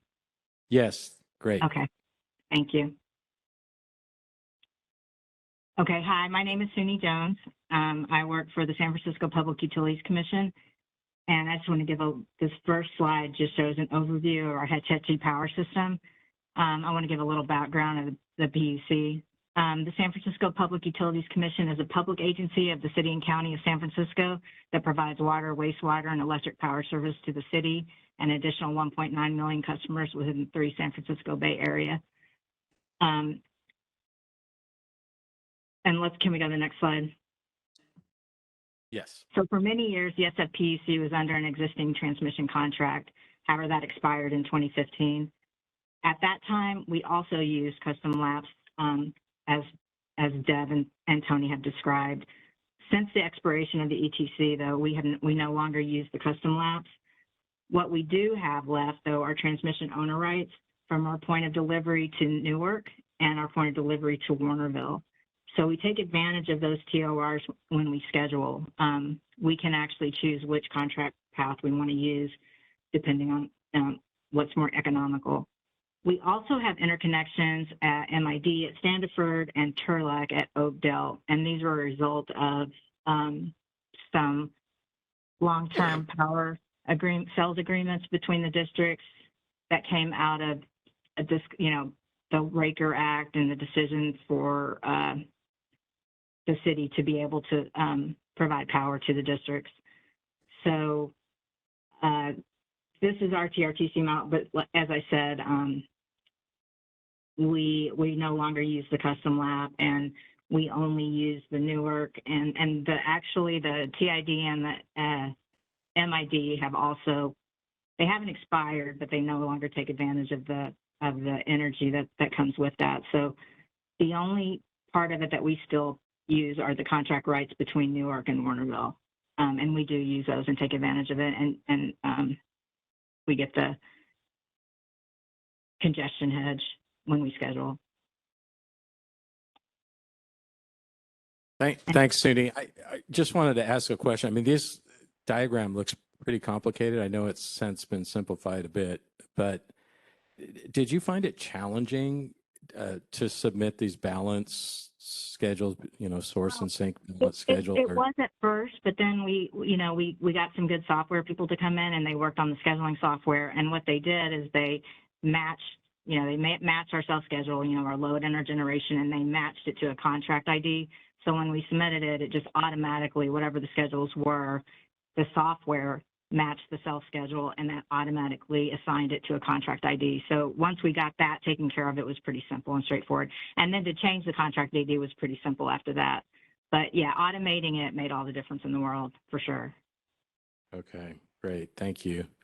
I have a question for Tony. Tony, how did the scheduling process change when you transition from PG&E, scheduling with PG&E under the interconnection agreement, and then having to have PG&E be your scheduling coordinator and submit schedules through them to the ISO initially?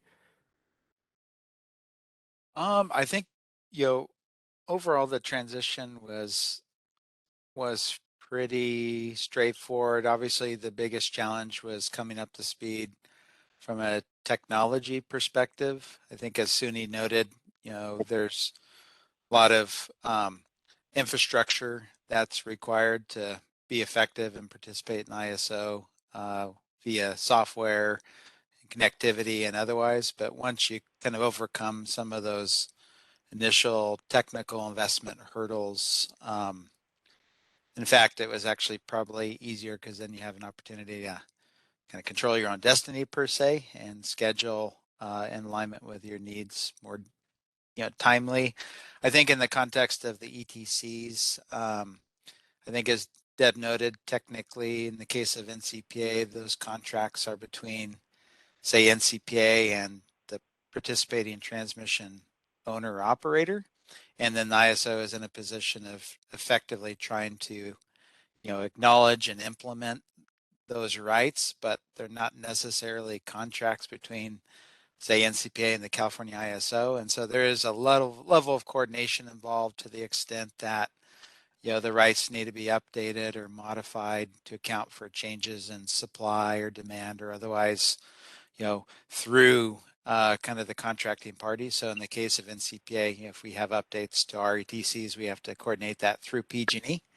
But once you get all that up and running and set up, it's pretty painless, pretty straightforward.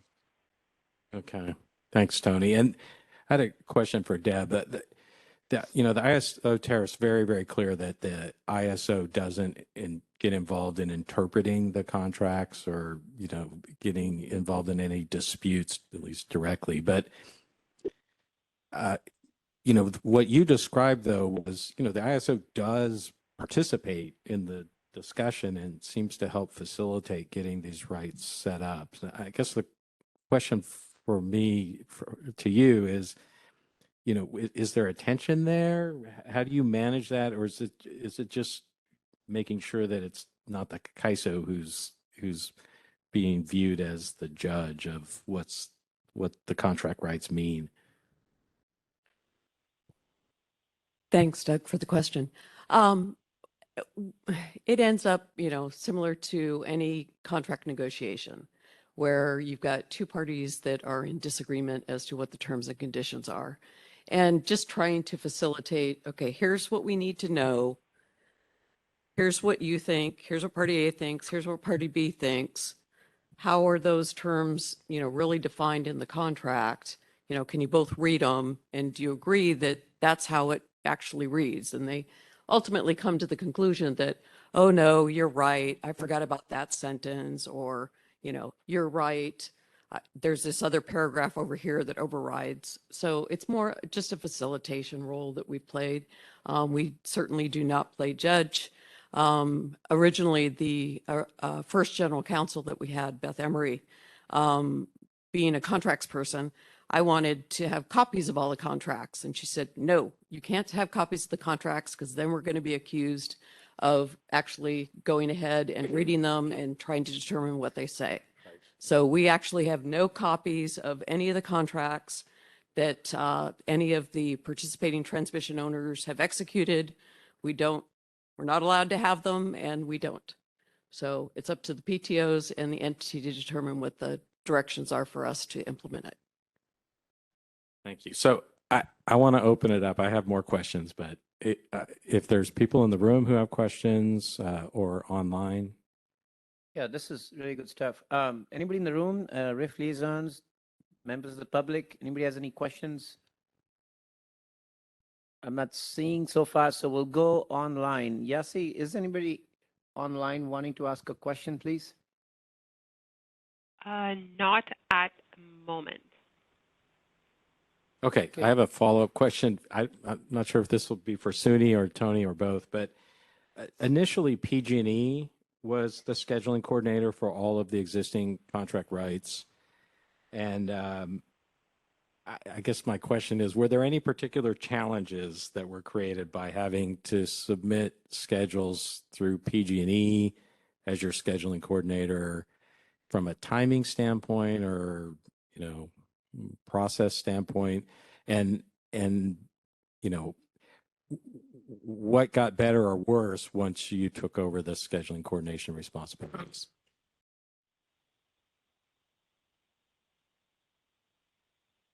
Yeah, good question. I mean, it's been so long. No, I was kidding. Yeah, I was just going to say it's been a while. But I think really, just establishing the protocols and the operating procedures for ensuring the timely communication of information. So I know when we originally working through PG&E, we had arrangements in place with the PTO that established, for example, the timeframes where we have to submit information to them that then they could potentially submit on our behalf into the California ISO market. And then obviously when we became more directly involved in that scheduling, the timeframes at that point were probably a little bit more real time and aligned with the timeframes of the ISO market process itself. And then fast forwarding all the way to the current market structure today, obviously we have the ability through the scheduling process to represent our ETC schedules in the day-ahead market and make adjustments to those schedules in the real-time market using that kind of primary key or unique functionality of the CRN information that's incorporated into our schedules. And beyond the initial effort of actually trying to agree as to what the proper rights are and how do you effectively model that in this new design. Once it all got set up and was working, I would say it works pretty effectively and efficiently as far as our day-to-day operations today. Thanks, Tony. Suni, did you have something to add I to think that? for us, I don't remember a lot of detail, but I think for us, a lot of it was there were always sort of these side deals when we were under the ETC. We were, there were all these little hiccups and things that were just sort of solved, and then all of a sudden it became a different process. And I remember scheduling, there were like 4 other things that we had to do before we could upload a schedule for them. And once we kind of got off on our own, and then we had so much more visibility, obviously, when we got out from under that and became our own SC or got another SC. So it was better really for us as an organization to be able to actually control our destiny, really, and be able to really schedule the way that we wanted to without all the without all that came with the ETC, the additional sort of hoops that we had to jump through. Thanks, Suni. All right, I'm going to give you one last chance for any questions in the room. If none, from my panelists, any closing remarks? Okay, I'm going to make one, which is, we were focusing on how the existing rights operate in the ISO today. My sense, just based on what's been discussed in the extended day-ahead market stakeholder process and what's in the draft final proposal, is the CAISO's intent is to implement very, very, very similar functionality. I'd say the biggest difference is the assumption. It sounds like the transmission owner or the EDAM entity is going to be viewed as the entity kind of in between the customer and the transmission owner, which my observation is that we need to find a way to get a direct relationship between the customers and the ISO somehow, if it's possible, because there's a lot of advantages to doing that. That's my editorial comment since I had the mic. All right. I think we're done with this one. Thank you. Thank you, Doug. Thank you. Anybody on the phone online has any questions, please? Yasi? Yes. Stuart, please go ahead. Hi, Stuart Kelly, representing LE. Can you just reflect on how long, just building off of Doug's point there, how long it took you to set up all the various CRNs with the different transmission segments? On average, how long was the setup process, including, any dialogue that you had to have with CAISO, just to give folks a feel for how long this will, potentially take? Thank you. Ooh, that's a good question. I know Suni wasn't at San Francisco during that time. Tony, do you have a recollection? You guys had to walk through quite a few. Yeah. I always used to say I'm the young guy, but I've been around long enough to remember all this stuff, But yeah, I think as far as the setup, because when we originally began this process, it was all brand new, so there was quite a bit of back and forth, coordination and discussion between, for example, in our case, PG&E and the ISO, because we had to design this thing in effect from scratch. And obviously there were some other, elements to coming to some agreement with the PTO as to what our rights meant in this new world. But once we got through that, I would say today, now that the market software has the functionality incorporated into it, it's pretty well tested and established, that when we need to update our rights or make adjustments, for example, add a new source or adjust our sync, that's a pretty timely process. It's just a matter of submitting information through a defined template to the ISO, and the ISO modeling team then incorporates that into their database. But today I think it's pretty efficient because the design exists, and so as long as you can fit kind of your square peg into the hopefully what might be the square hole or the round hole that exists as far as the design, I think it's pretty efficient. Thanks, Tony. And I'll just say from my recollection of my experience helping San Francisco with their ETCs and TOR setup, it was a multi-month process, but part of that was because it was new to everybody. there was no one at the ISO or the transmission owner or the customers who had done it before. So I think there's a lot of, knowledge about how to do this kind of thing that exists at the ISO. And as Tony said, it's not a long process. Yeah, I think for a decent sized utility, it definitely will be an effort, I would imagine. Doug, the other point that you did make, and I kind of like to build on that, is just trying to make it as easy as possible. And I would just make the observation that in terms of that DRTC spreadsheet, much of the information already exists in, entities' OASIS systems. So there may be a way to efficiently automate some of this stuff that would tie to the TSR. So just an observation, but great presentation. Thank you. Thanks, Stuart. Okay. Thank you, Doug. Great. Thanks, everyone. Thank you on the phone as well. Well, we move into our final agenda item, and as I see people are trying to keep awake or stay focused, a reminder on our reception from 5 to 6:30, we have some very valuable sponsors who have chipped in. So at the Sheraton, 5 o'clock onwards. I want to get into the last agenda item, and I'm going to hope my partner in crime, Josh, will be helping me as the vice chair. And we are grateful to also have a couple of very diverse attendees in the room. We have Commissioner Leetha Tawney from Oregon PUC. We have David Bobzian from the Nevada Energy Office here, calling on others in the room. So the focus of this next agenda item is really an open discussion, which was meant to be the true, one of the true components of the RIF is an open dialogue and deliberative engagement. So Chair Kanzioka, you have another shot at the apple. Even Anita Decker, you're welcome to chime in or join the front table. But our main purpose was to get feedback, ideas, first from the liaisons and then anybody else on the enhanced role of the RIF. The GRC proposal that's been discussed a few times has brought up the conversation to increase visibility and participation of the RIF, excuse me, in ways that really can expand the dialogue and discuss proposals before they become in the formative stage. So that's one item. And if I remember right, the liaisons helped me out. We agreed on talking about future meetings post-COVID, how we'll engage them and benefit. And then Josh helped me out on anything else that you would like to bring up. But really open dialogue, and RIF liaisons would like to hear from everybody. Thank you. Yep, maybe a couple different things. So we, the RIF, I would say, is largely looking towards continuous improvement, and this is now becoming a more recurring theme.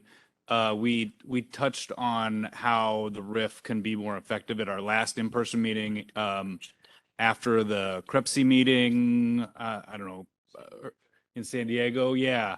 And I think that coupled with the opening statements from Chair Kanzioka in how we can work towards not holding back and be more effective in helping the governing body in being a more helping in the deliberative process and the decision-making process are I'd say the two kind of key components that we're looking for. So to the extent that we can have a conversation about how the RIF can continue to operate in a way that provides a high level of value in that deliberative and decision-making process is ultimately where I think intent is. So I think in the closing elements or moments of this meeting, I think we'd love to hear ideas from the floor and from the members, from the governing body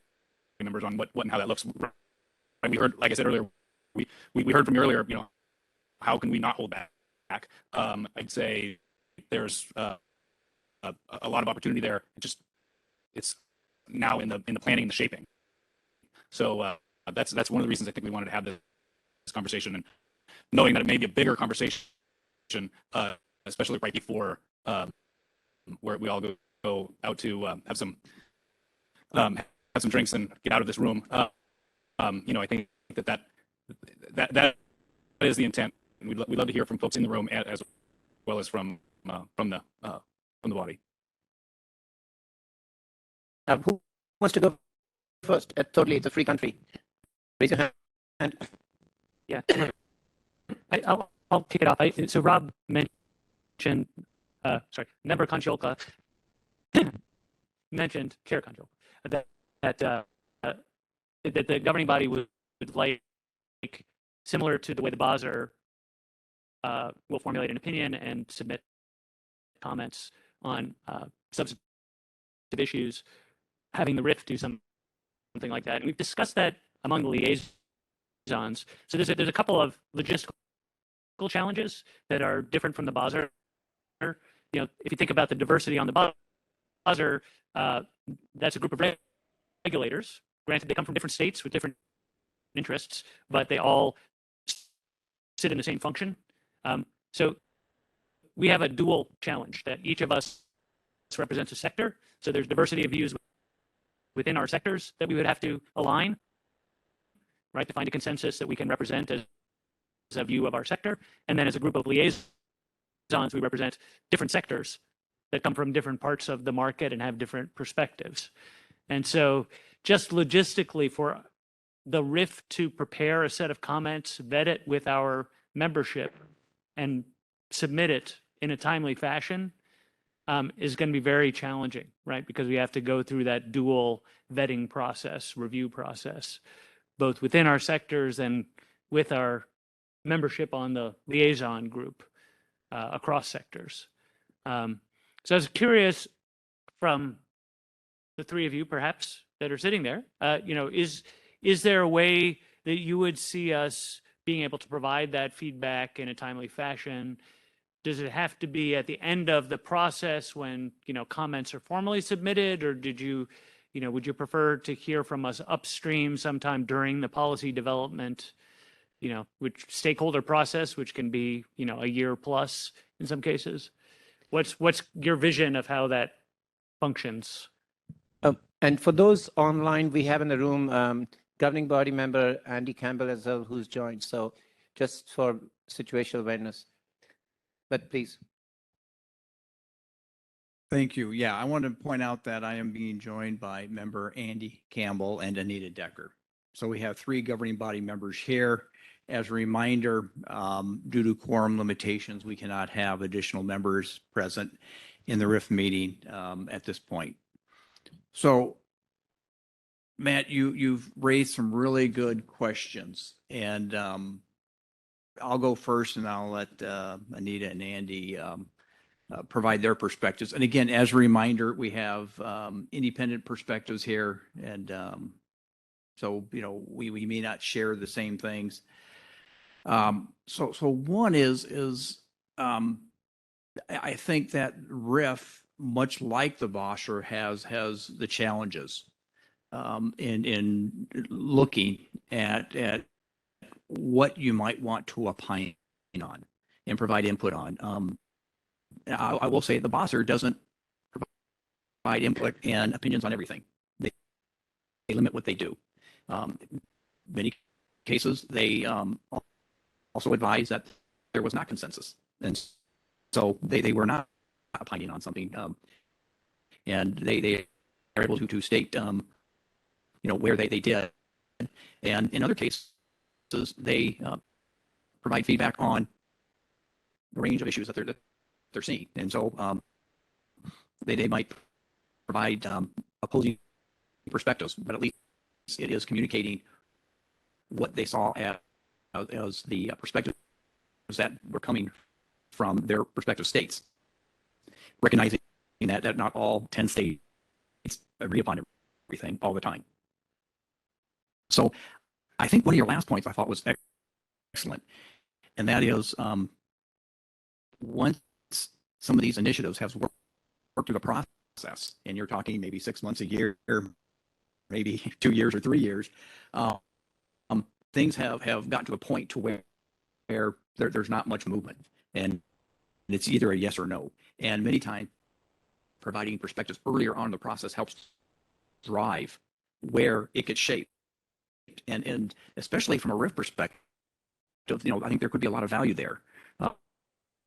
When RIF members are being able to advise, these are where we see things. And again, those are just on the initiatives that are in front. I also think that you had shared with me some interesting comments, and again, it wasn't made in public here. It was during the one break, and that is where the RIF could be looking maybe further out ahead of where things might need to be or where things might need to go. What might be those next steps? I think there could be a lot of value there as well. So with that, I'm going to turn this over to the other governing body members so they can opine on this. So I've had a number of conversations with different folks in the RIF, and as an individual member, I am anxious to hear more from the RIF. And it doesn't have to be everybody lines up and agrees on a certain thing. So when I think about the BOSSer, for example, or I think about the EIM entities, like we get comments from the EIM entities, and it's not every single EIM entity. It's half of them, or it's 3 of them, but they're identifying themselves. So when I think about the RIF is a function of our governance. So if we didn't have a governing body, we wouldn't have a RIF. So you are a function of our governance. And so from that perspective, it's really important to me to get more engaged with you guys. And so when I think about like where should that happen, so people should be dealing in the CalISO's stakeholder process first and foremost. But I think every once in a while there's 1 or 2 issues that come up that are a sticking point, and maybe it's not every sector has to line up, but maybe it's 1 or 2 sectors that have a similar perspective. So looking for what you can do and the reasons that you would want to share that perspective. And it doesn't have to be a big white paper. It could be a couple paragraphs. And what would be helpful to me as a member is when those sticking points are coming up before the decision meeting. So maybe it's before the last final draft, and you're just not sure it's going to get where you hope it will be in the final draft. Signal us or signal me what is that, so that I can be looking for it. I can be asking questions about it. I can put it into my decision making. You guys have a really important voice in our governance, and right now I feel like it's missing. So I would love to have this conversation with maybe a roundtable of RIF members, maybe just with the liaisons. So what are ways we can make this, we can strengthen this? I mean, just chime in quickly to respond to that. Thank you for bringing that up. In fact, I think I have the general support of the liaisons that we've been very interested in dealing with this. And we're actually working on some thoughts on how the liaisons could offer areas of agreement and areas where we don't agree. So you have a spectrum of where the RIF liaisons stand. The other item we discussed, we don't want to make it, we're not ready to make it super public yet because we're in the brainstorming mode. Is a form of engagement that would create more interaction. And I think I'll look to my other liaisons who have been leading that conversation while I was on a 1 or 2 month break. So I'm going to give it to Meg quickly respond, and then we want to hear from governing body member Andy Campbell. So I'm bringing the microphone. One of the things is this on.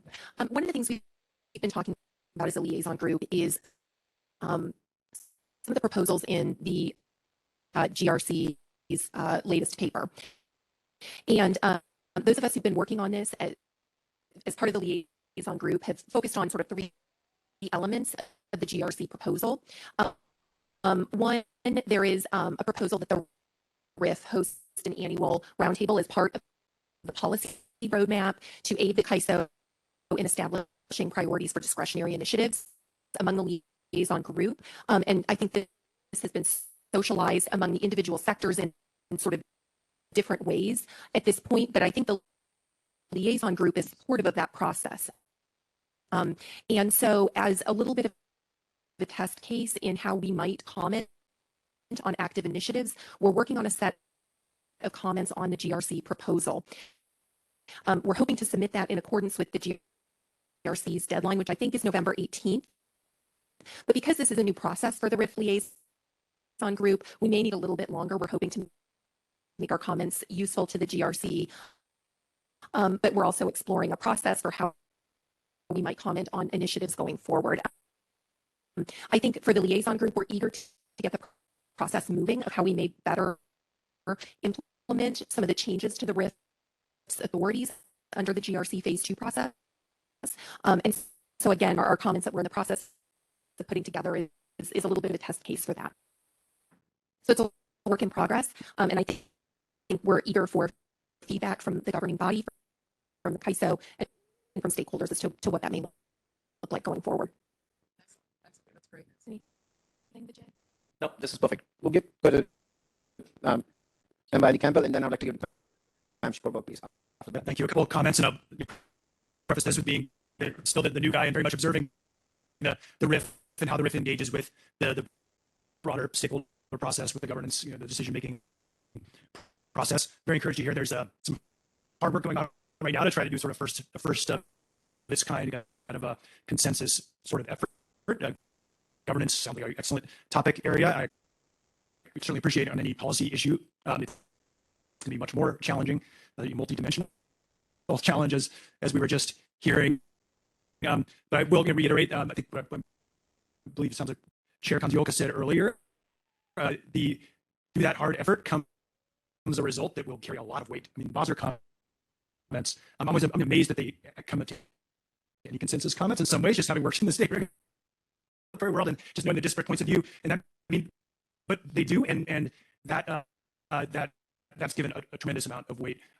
I think it's definitely worth considering areas outside of specific policy initiatives or process feedback. If there's sort of the RIF, the sort of the stakeholder community is finding the stakeholder process in a particular initiative went very, very well, or was very challenging, or something about the proposals, how they came out, or how the stakeholder engagement played out. If there's any kind of consensus feedback around that type of that aspect of decision making here, that would be extremely valuable. So I definitely would encourage you all to look beyond just, of course, the actual policy initiatives into other areas where, as a stakeholder community, you'd like to kind of have a consensus voice and try to kind of push things in a way that would be more helpful for what we're doing here. Thank you. Very much noted. So if I get, so I don't say that it always has to be consensus. It might be a part of the RIF has some consensus, because you guys are broad ranging, as you pointed out, and everything doesn't have to be perfect.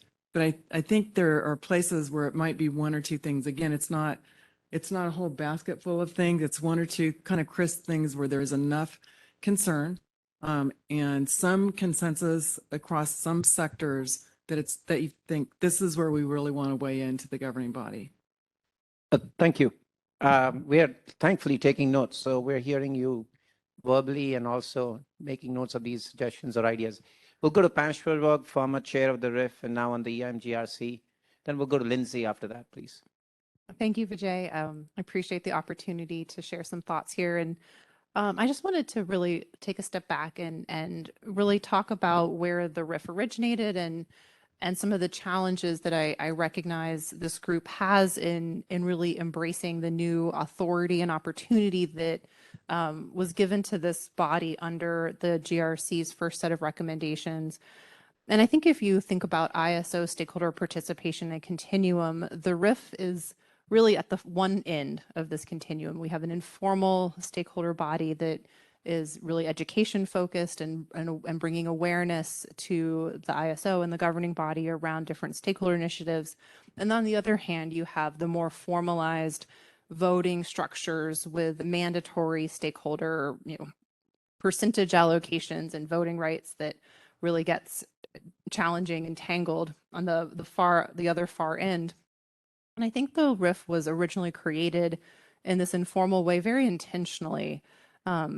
Stakeholder engagement in the ISO was a new thing when the EIM was put into place, and it's taken the RIF a long time, I think, to be really recognized and appreciated as a forum for stakeholders to gather. And I think that informal nature of the RIF is both a benefit to its structure, but a challenge in really pushing this organization to move forward. And I think part of that challenge is that the sectors themselves are not necessarily as deeply or tightly organized as they would be if there were structured voting rights and you had to have your vote counted in order to move something forward. And so I think that really creates this disconnect between having, like Kathleen say, I represent the IPP sector, or me feeling confident that I fully represented the EIM sector, without having to really significantly increase the role and burden of the organizational burden of being a RIF liaison. I mean, I think that it's a gift of time, and even at the current level, it can be significant amount of time to really attend all the meetings, be prepared to poll your sectors, and especially if your sector is reluctant. I don't know how many times I've told Lindsay ideas, but not enough for different initiatives. But I think part of what needs to evolve isn't just the RIF itself, but us as a stakeholder community, and to really identify it and put value. And I think that this is really where I think we could use some help or support from the ISO in making it worth my time to ensure that Lindsay is really informed, or making it worth the sector's time to ensure that Kathleen is carrying not just her own voice, but a greater weight into the stakeholder process. And I think that we need to really figure out how to get that balance right, so that the role of the liaison isn't just herding cats that are trying to run away and file their own comments, but to really ensure that there's a motivation among the entire community that supports not just their own perspective, but supports and provides input to their liaison, to ensure that that role is facilitated and supported, to do and to really speak with the voice of the sector.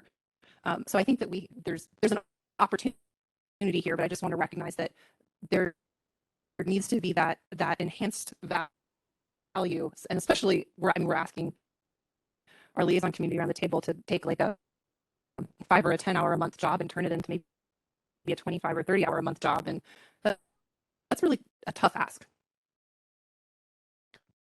Thank you. Thanks, Pam. I think in the early morning, the opening remarks, not early morning, 1 o'clock, Elliot made a very good comment about understand the core value proposition. So I think we're trying to figure out our value proposition in how we engage, but we're already working on something, and you will see us coming back to the governing body. We'll go to Lindsay, please.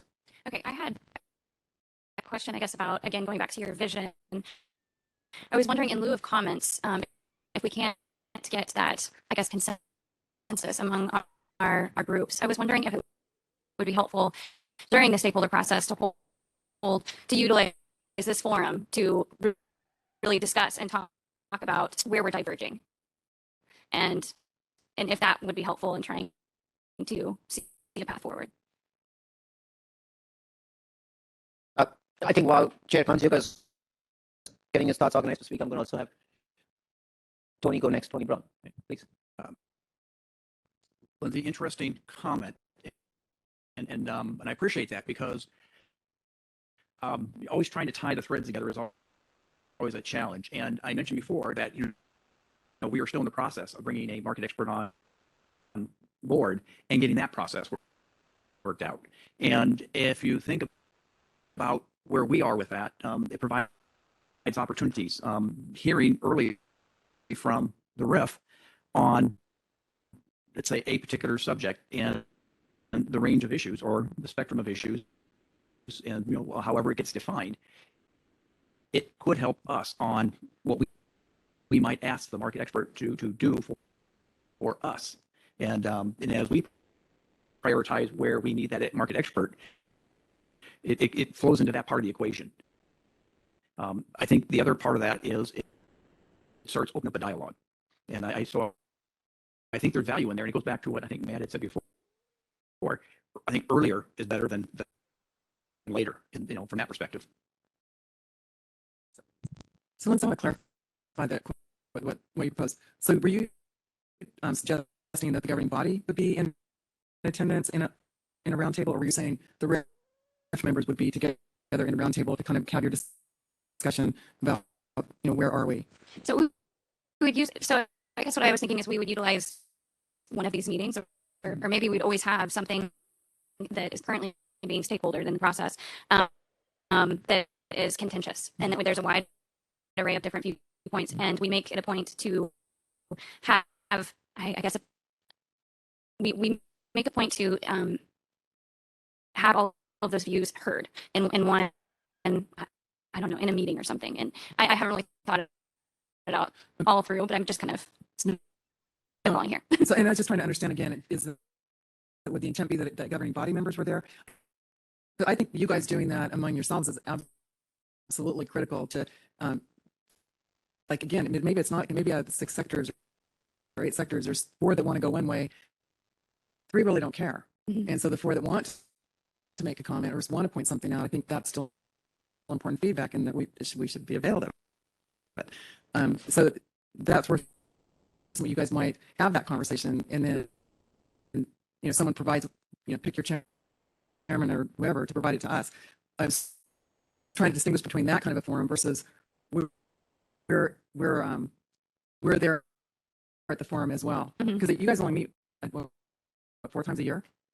So if you look at 4 times a year and the issues that are coming before us, trying to schedule that in a way that it's helpful both for you guys and for us is going to be a challenge with only 4 meetings. Yeah, so that makes sense. Yep.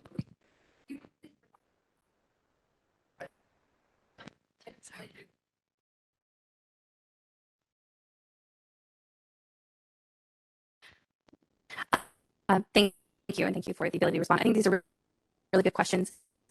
I wanted to add, I think some of the questions you're asking, Anita, we don't have the specific answers to at this point in time because we're still thinking through a lot of different options. But I also clarify that the RIF is supposed to hold RIF meetings at a minimum of 4 times a year, 3 times a year, 3 times a year. We can always have more. And within the operating guidelines, there's also the concept of having working groups, pulling together subgroups of the RIF, right? Was that what you were going to say, Tony? So sorry.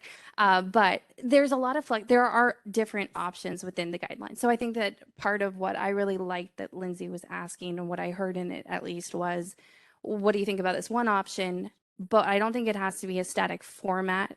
We can always try different things, and frankly might need to try a couple different things out until we see what works and what provides value. But I just wanted to offer a couple clarifications. Yeah, really helpful. So thank you.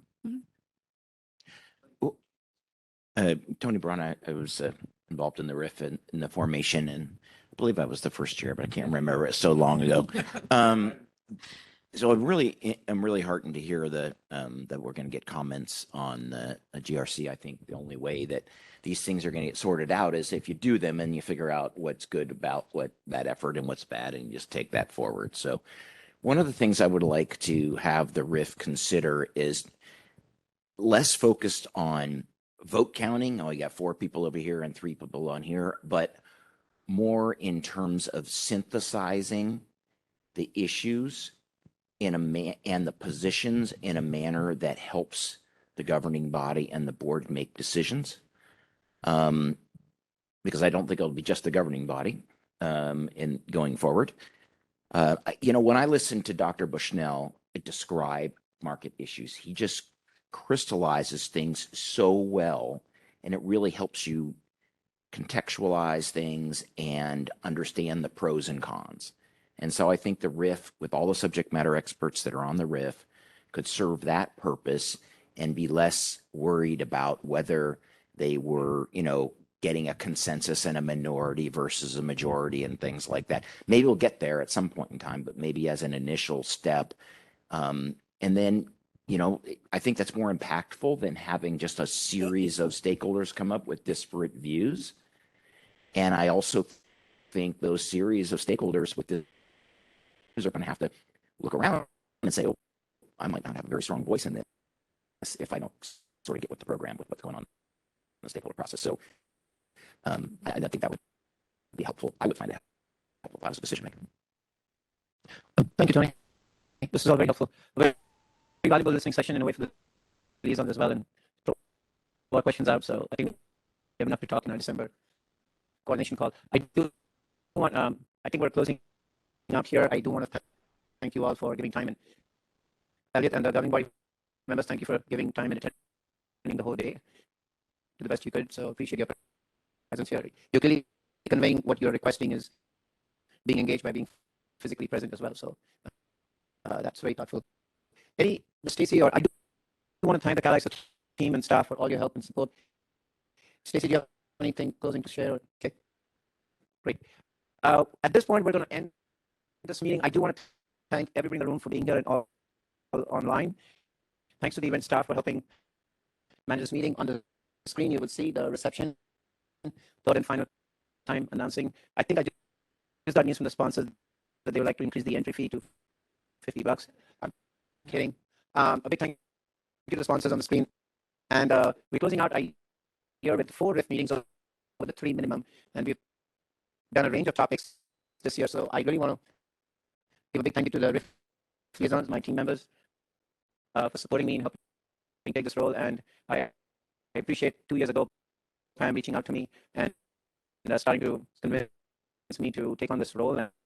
And I'm glad to say the next RIF public meeting, we will have a new chair, who is my colleague on the left side of the table, Josh Walter from Seattle City Light. And we will have our close coordination call to discuss the new vice chair selection process.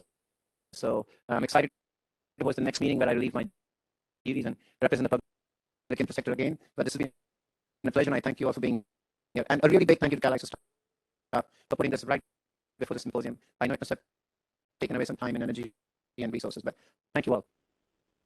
The meeting is adjourned. And Vijay, this is Holly. Just the reception is just right across the street at the Sheridan Grand Sacramento Hotel in the Bondi room on the 2nd floor. Thank you, Holly.